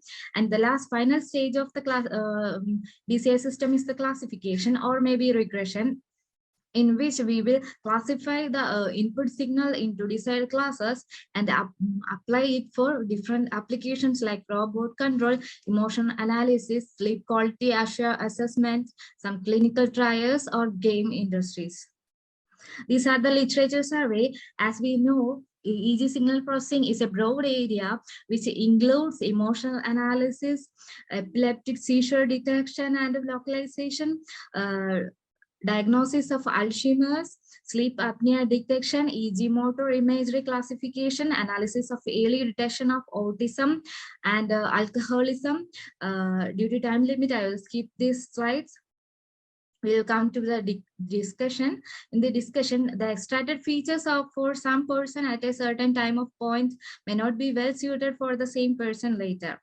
The feature for a particular person may be different than the feature for another participant. In technical terms, the distribution of features changes and the model need to be retrained on an updated training data set. Activity from deeper cortical and subcortical areas is difficult to detect as they exist at a longer distance. Better accuracy is yet to be achieved.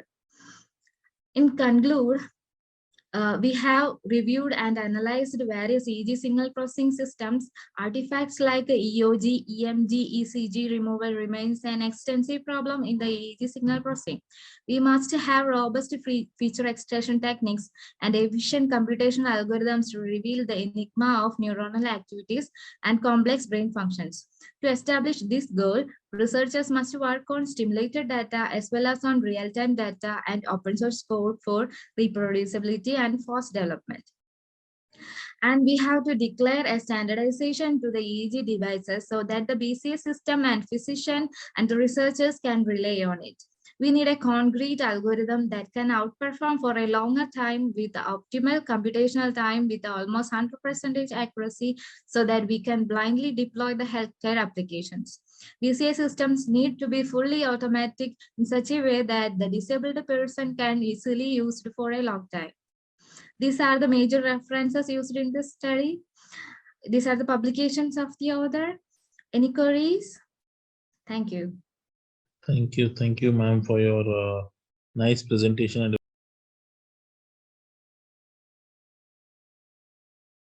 I would like to present the endophytic acid endophytic microbiome of holoparasitic plants, Cisterna phyllipa, growing in salt marshes in Portugal. Our research aim, the experiment was conducted in University Jan Kochanowski in Poland and in Hasselt University in Belgium. Our research aim was to evaluate the bacterial endophytic microbiome in ripe seeds of holoparasitic plant Cisterna phyllipa under salt stress.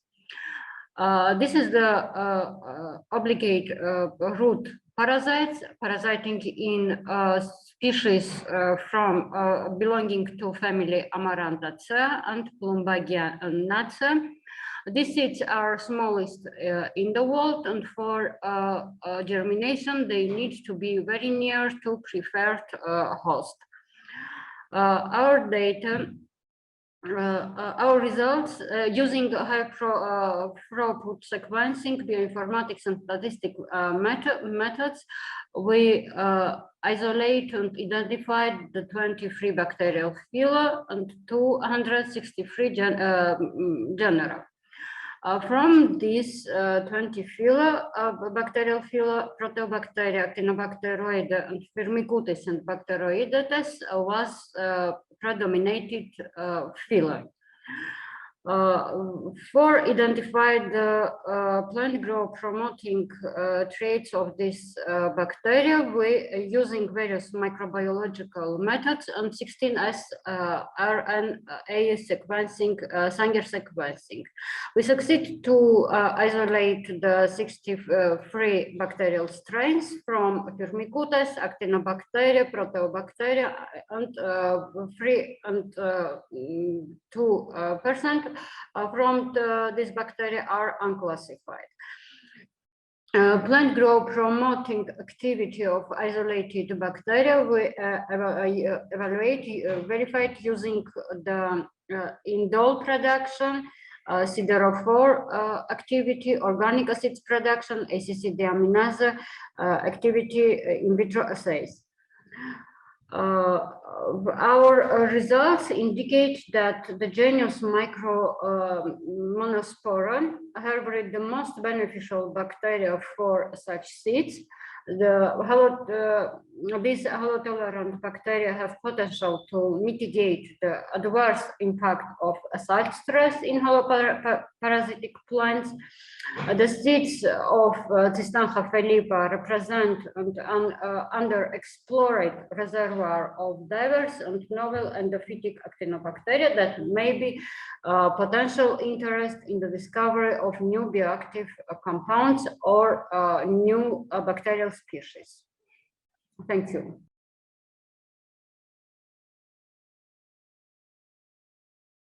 Thank you for Dr. Lavin Kumar. I would like to present about the research that research is a factor affecting the business operation of the tableware and household application, household appliance manufacturing industry made in Thai, made with the metal for the exportation. My name Virakat Dokjan. I'm author and my co-author is Dr. Thep Narin Papanpat.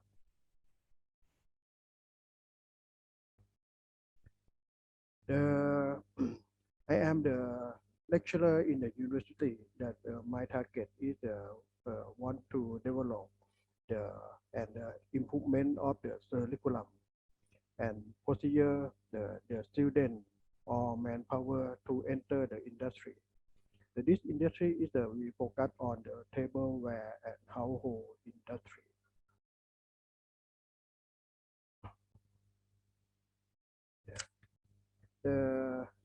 In Thailand have the household industry, the tableware and household appliance can export, and in 2016 the business increasing. So we are the methodology, the purpose of my research is the number one is to study the condition and the result of the business, and number two to study the problem of the business, and number three to study the factor affecting the business operation of manufacturing tableware and household item for the exportation.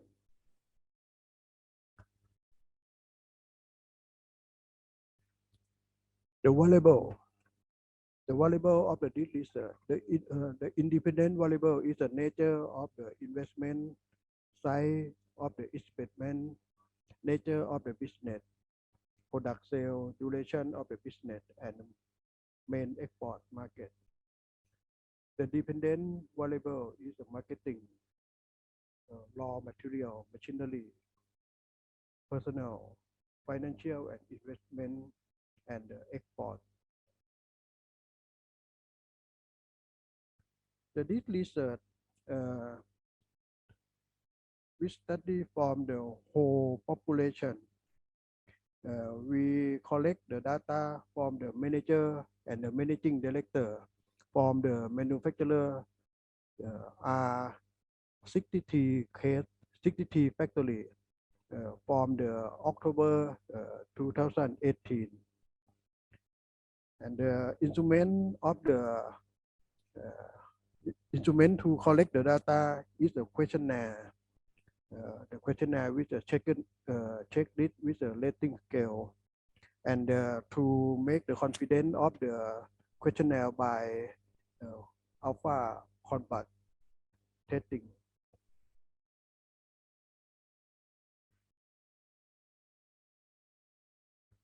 The result of the research, we found the problem that the many the overall of the item is a marketing, raw material, machinery, personnel, financial, and investment export.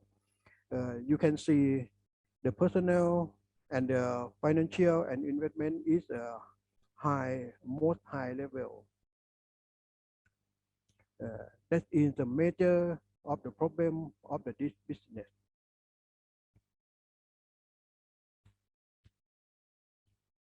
The table 2 is a comparison of the problem. We found the personnel and the financial and investment is the most important. And number 3, number 4, 5, 6 is on the slide. Then we can make the model of this research. This is a model of the factor affecting the business operation. The outside is the outside circle is include the personnel, financial, and investment marketing. The inside is the independent value. The center is the purpose of this research, the general condition of the business.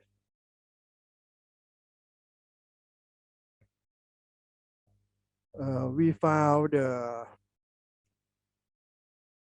most owner, the most shareholder is Thai. The percentage is 66%. That means the overall manufacturer about 66% is a Thai. And the number 2 problem, the high level of the problem is a marketing problem. And the number 3 is in terms of the personnel. The personnel is also have the big import, they have a high end problem. They have the high frequency to entry and exit. And the number 4 is the nature of the business. The nature of the business, the owner, they sell the product by themselves without normally without the dealer, authorized dealer. That the percentage is 49% that the company they sell product by themselves. Discussion and conclusion.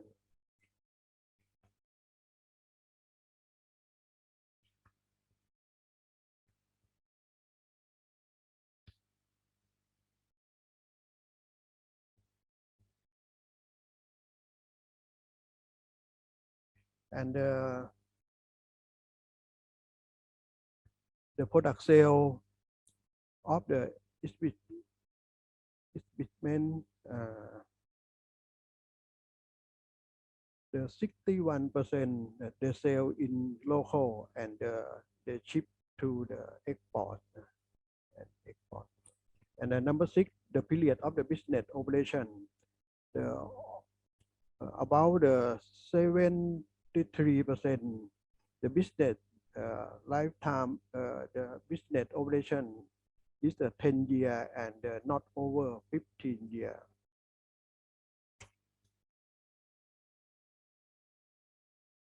Yes, and last one is a reference. We use some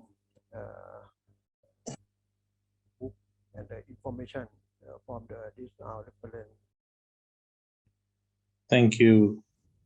Thank you for Thank your you, listening. Raj, for your very nice presentation. Yes, So if please you do have some- share your details out there in the chat box so we can get in touch and then think about the further research also. Thank I wouldn't want to take your time. My name is Fortune Ihebluche Chugo. I am a research scholar from Sharda University, India. My department is general management, actually, on economics, and from the School of Business Studies.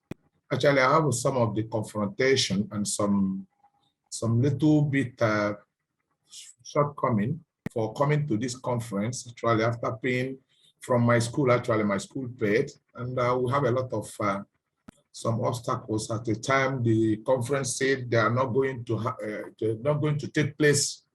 It's going to be on virtual, so we are worried. But here I am today. I think I've been working with you guys. So this is my second presentation in this conference. Actually, I am presenting right now from Nigeria because I was expected to give visa after paying the visa fee. The visa was refused, but I'm here. So my topic is the impact of fiscal and monetary policy on the management of COVID. I mean COVID-19, that is a COVID-19 pandemic in 2 OECD countries. It is an exploratory study of pre and post-pandemic. Pre and post-pandemic, that is issue of the 2 OECD is Canada and Australia. So my name, as I've mentioned, actually, is Ihebluche Fortune Chugo from the Department of Economics, School of Business Studies, Sharda University, Greater Noida in India. This is my telephone. And I have my co-author also, who is Dr. Sonit Joshi, also is my supervisor from the Department of Finance, and Dr. Atul Sengal is associate professor, while Dr. Sanel is a professor. We are very much interested in this presentation, and we were happy when we heard that it is Scopus. Actually, the paper is ready. So this paper is being presented on the International Conference of the Management Studies. So, and since it has to go with time, let me start with my introduction. I said the COVID-19 pandemic was originally deemed a global, pandemic. So it was deemed a global pandemic where the World Health Organization in January 2020, and on March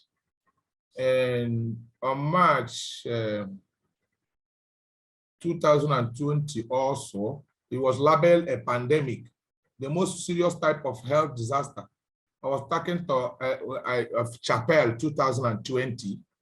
I said, since then, the situation have developed into a major public health and economic disaster that profoundly impacted $90 trillion global economy. The viral infection spread throughout and across nations and practically every community.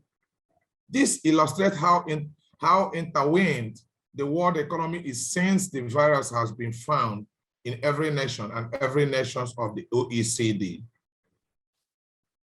The virus pandemic is a real worldwide phenomenon which profoundly individuals experiences and far-reaching effect. Beyond anything seen in almost a century, the pandemic has badly impacted the global economy in 2020 and disturbed life in all nations. According to the IMF 2021, they opined that in 2020, the annualized rate of global economic growth was about 0. Yes.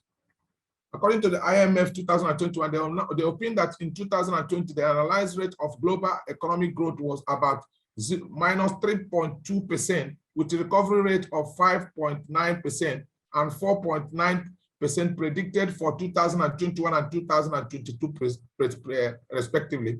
The IMF further stated that supply shortage in advanced economy will remain through 2020 and that the outlook for low-income developing nation had darkened substantially.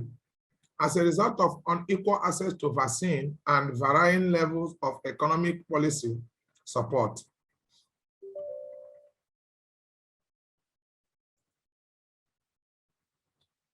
Due to the pandemic's impact on emerging economy, the recession caused by it is said to be a more worldwide in scope than the one seen during the global financial crisis of 2009 to 2010, when it happened before about the pandemic.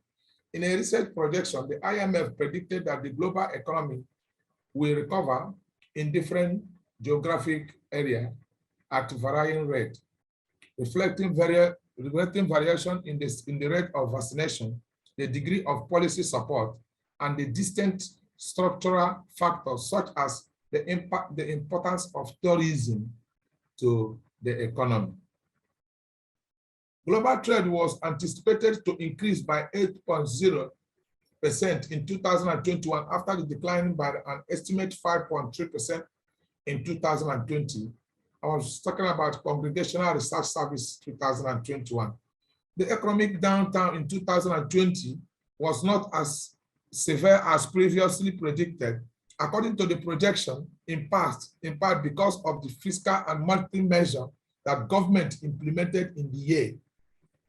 The majority of the nation had a step decline in economic growth in the second quarter of 2020. They have economic, little bit economic recession, a swift recovery in the third quarter, and largely positive growth ever since.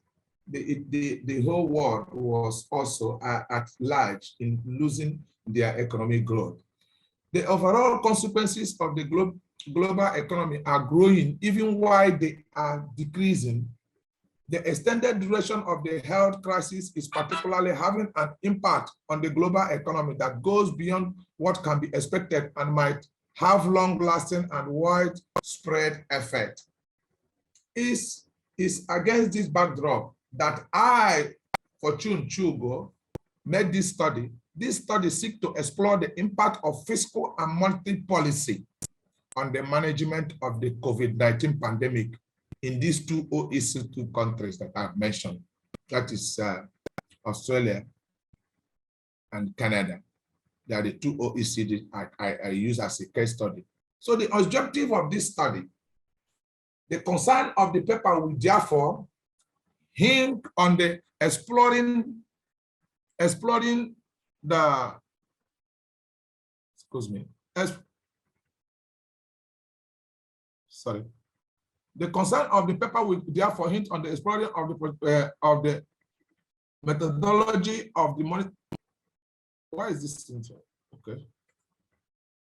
Of the monetary and fiscal policy response to COVID-19 pandemic in the economic recovery of the two OECD countries of Australia and Canada. The policy response will be observed to know how they affect output growth, the price level, and the rate of unemployment in the two economies, that means Australia and Canada. For instance, the Reserve Bank of Canada reduced the rate of interest to 0.25%, coupled with other fiscal policy measures of the purchase of government bonds, that means quantitative easing, while for Australia, fiscal stimulus comprising expenditures and the revenue action, what Australia $320 billion, that means 15.75% of GDP of 2020 GDP was deployed, and the monetary policy action hinged on a reduction of the overnight cash rate targeted to 0.25% in March 2020, with a further reduction to 0.1% in November 2020, plus a zero interest rate on commercial banks. Commercial banks were given zero interest rate. Exchange settlement balance at the Reserve Bank of Australia. That is Reserve Bank of Australia. I mentioned it there clearly. So we go ahead. We said the literature, I'm talking about the literature review. Yes, let me go about the literature review. I said on January 25, 2020. Can you talk about conclusions because we have less time? Thank you. So let me go straight because I talk about the fiscal policy to the COVID-19. I talk about the fiscal policy response in the case of Australia I talk about the case of Australia, the fiscal policy, the monetary policy, the case of Canada, the fiscal policy, the monetary policy, their support for the people, what they did, support for the business, what they did, support for the sectors, what they did, support for the communities, what they did. All these things included contributed to the factors that reduce the impact of that COVID-19, the policies they use, and how they recovered so early. So their monetary policy response, their case in Australia, this is the data, this is the structure.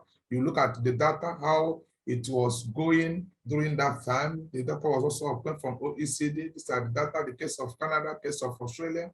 And these are the unemployment rates. These are the data. I'm talking about the methodology we use here. These are the data. This is Canada unemployment. These are the data in the OECD.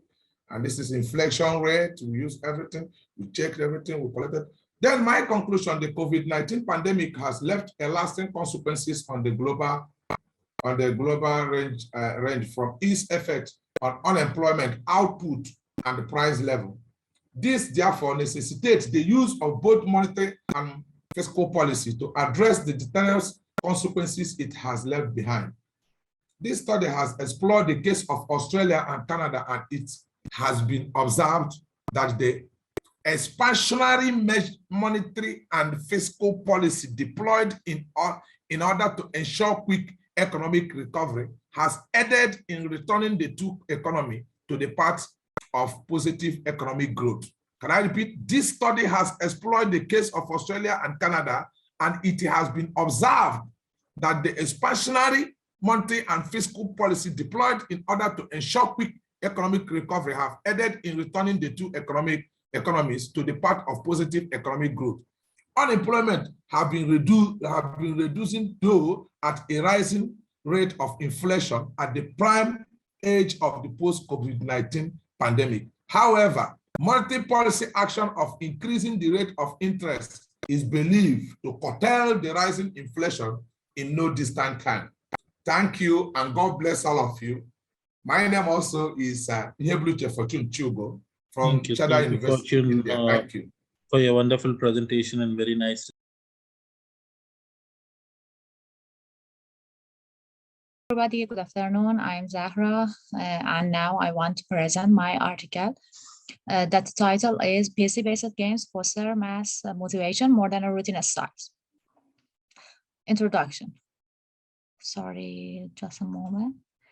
I wanted to have, okay. The recent past evaluation of ICT-forced educational industry in institutions to employ it in resolving educational and educational issues. Educational technology makes teaching and learning activities delightful. One category of computer applications that aided educational is educational computer games. Educational game can also be characterized as the most fitting gadget for learning. With an instructive game, people can learn concepts more easily and effectively, and those concepts are not forgotten in a long time. In an instructive game, an individual faces a goal, and she or he has to accomplish its objective. Previous studies emphasize that learning abstract phenomena such as content, time, numbering, and quantity is very demanding and time-consuming for students between ages 7 to 11. Up to this stage, the cause of the failure in mathematics has been investigated by many instructors and researchers, and this survey has continued to date. One reason that mathematical lessons is perceived as very difficult in the instructor do not take teaching mathematics through educational games into account sufficiently. Computer educational games can influence the learner and improving motivation, increasing attention, more rewarded, and reinforcements, and explaining a performance. Learning through a computer games will lead to pupils' satisfaction toward other ways in education. Educational games are efficient and significant strategies for promoting educational and learning. In this research, we seek to test the effectiveness of using computer games on a student's motivation to learn mathematics. Our method was quasi-experimental design with a control group pretest post-test design.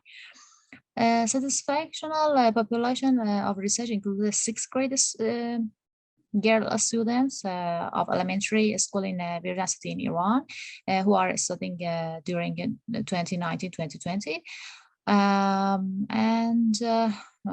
Satisfactional population included 41 students who were selected through a sampling.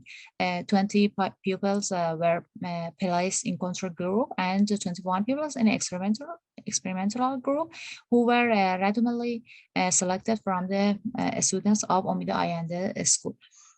Materials including 2 tests, pre-test, post-test, the game materials, and 1 questionnaire. The researchers teach both experimental and control groups, and they utilize the educational computer games in experimental groups and other necessary means and tools for kids of teaching. In this case, first teachers presented the lesson completely to the students, then in experimental group computer games, we use the exercises for the concepts being taught. Meanwhile, in control group, the exercises were done as a regular way. Generally, the study took 7 games period, each of about 45 minutes in length to complete. In this research, we descriptive statistics and informational statistics queries analyze was used to analyze the data. About the results, Table 1, as you see, this table show mean score of the interest in math and math of self-esteem, and the intrinsic motivation of experimental group are higher than those of control group post-test scores. The next one, Table 2, because of the time we can pass it, but as you see, the normal distribution of interest in math score. Okay, we can pass from this. The next one, the next table show that students who receive the educational game experimental group experience more interested in mathematics than the participants in the control group. And the next one, conclusion and discussion. The main purpose of the study was to use educational games for mathematical motivation, as indicated by the exploratory investigations in the literature review. It can be inferred that instructive PC games have the potential to be utilized for instructional purpose adequately. The results show a significant difference between the main score of math interest and math self-esteem in the post-test in the control and experimental groups, so that math training through the computer games significantly increased the enjoyment and self-esteem of students in math. In explaining to find of the result, we should mention that children are always interested in the different games. If we link the pleasure of the games to the mathematics course, we can make positive students' attitude to the lessons. As a conclusion, considering the virtual role and the benefits of playing, and also taking into the account the learning environment of the students, the use of the educational games is teaching lessons improves students' learning results through increasing their motivation and passion. Also, the use of the educational game by teachers and educators can be useful in promoting the use of the diverse methods of teaching different educational concepts, and also identify and overcoming the motivational barrier in students. At the end, for passing soon, according to what we mentioned, it is recommended. First, the school leaders encourage teachers to use the PC-based games that are appropriate for a mathematical educational program. Two, teachers use PC-based games to teaching mathematics for different grades. Three,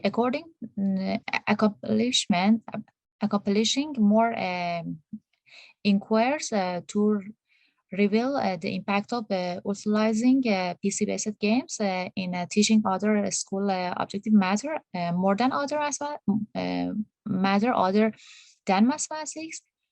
For more investigation is still need to acquire more insights into the potentially range and effect of the PC games in a student's learning. Limitation, there are two major limitations in the present study to be considered. First, the control and experimental group were from the same school and they share similar education subjects. Second, our post-training measure tested immediately effects, but they didn't assess long-term effects of the PC games in mass education. However, this limitation can be addressed in future research. And the end, we thank the participant children, their parents, teacher, and management of Omidayande school for the cooperation. And now you see some websites that be useful for teachers and educators for mathematics games. Thank you for your attention. This is my email address. If you have any question, you can send me message. Thank you for your presentation.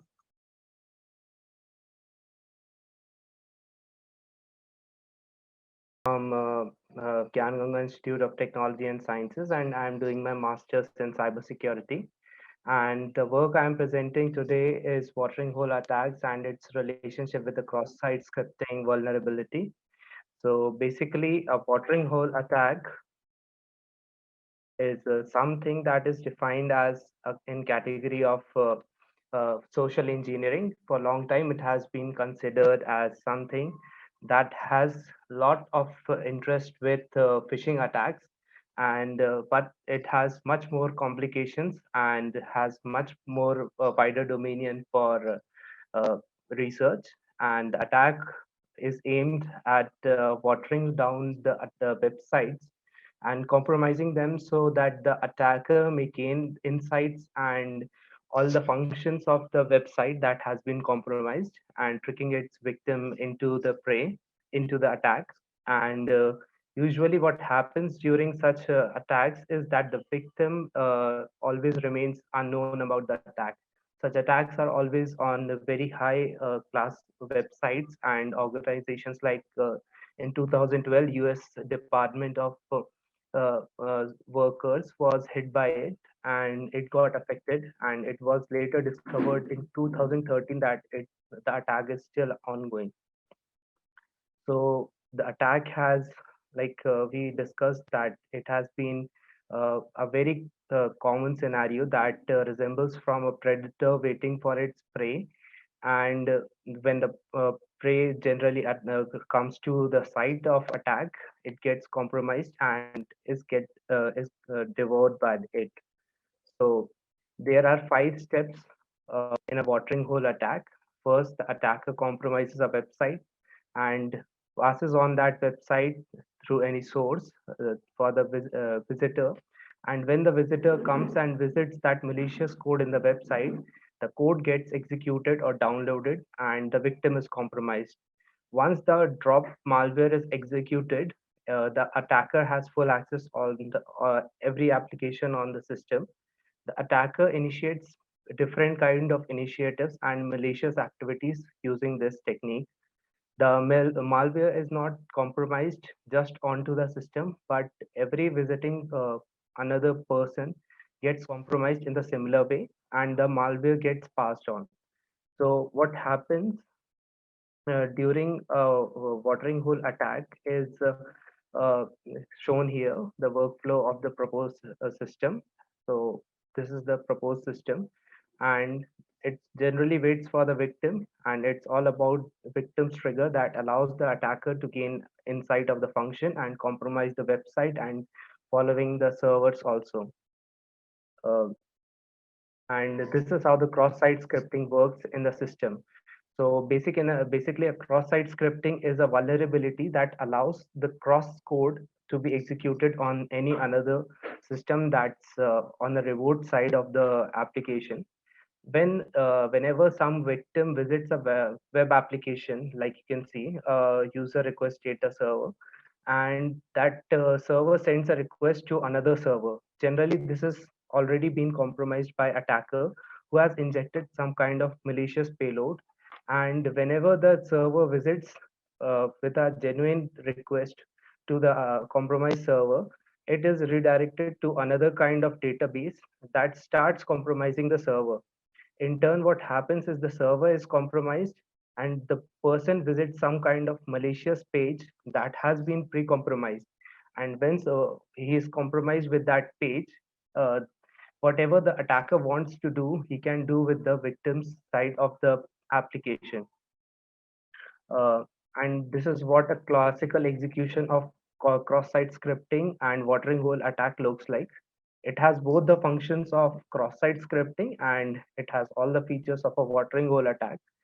So basically what happens is generally the attacker wants to gain insight of an application or organization. So what he will do is to collect the information about the application users or the organization users.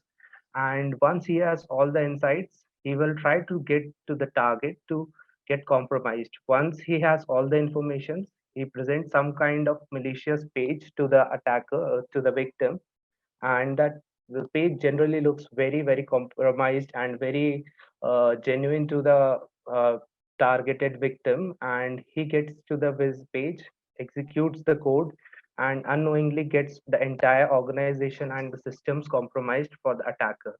And that's how the attacker can get into the website, application, or entire system. So we have some comparative analysis here, like the attack is pretty new, discovered in 2012. Some exploratory works have been done on this topic, and our paper projects present some kind of changes to that applications, the way it has been done, and it tries to undo some kinds of works that has not been explored before, and some kind of theoretical concepts have been mitigated by actually implementing the attack in the paper.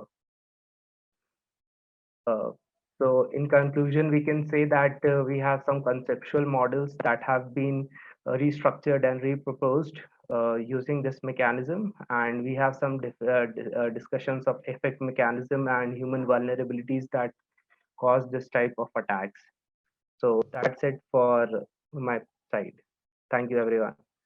If any questions, please do let me know. Thank you for your wonderful presentation.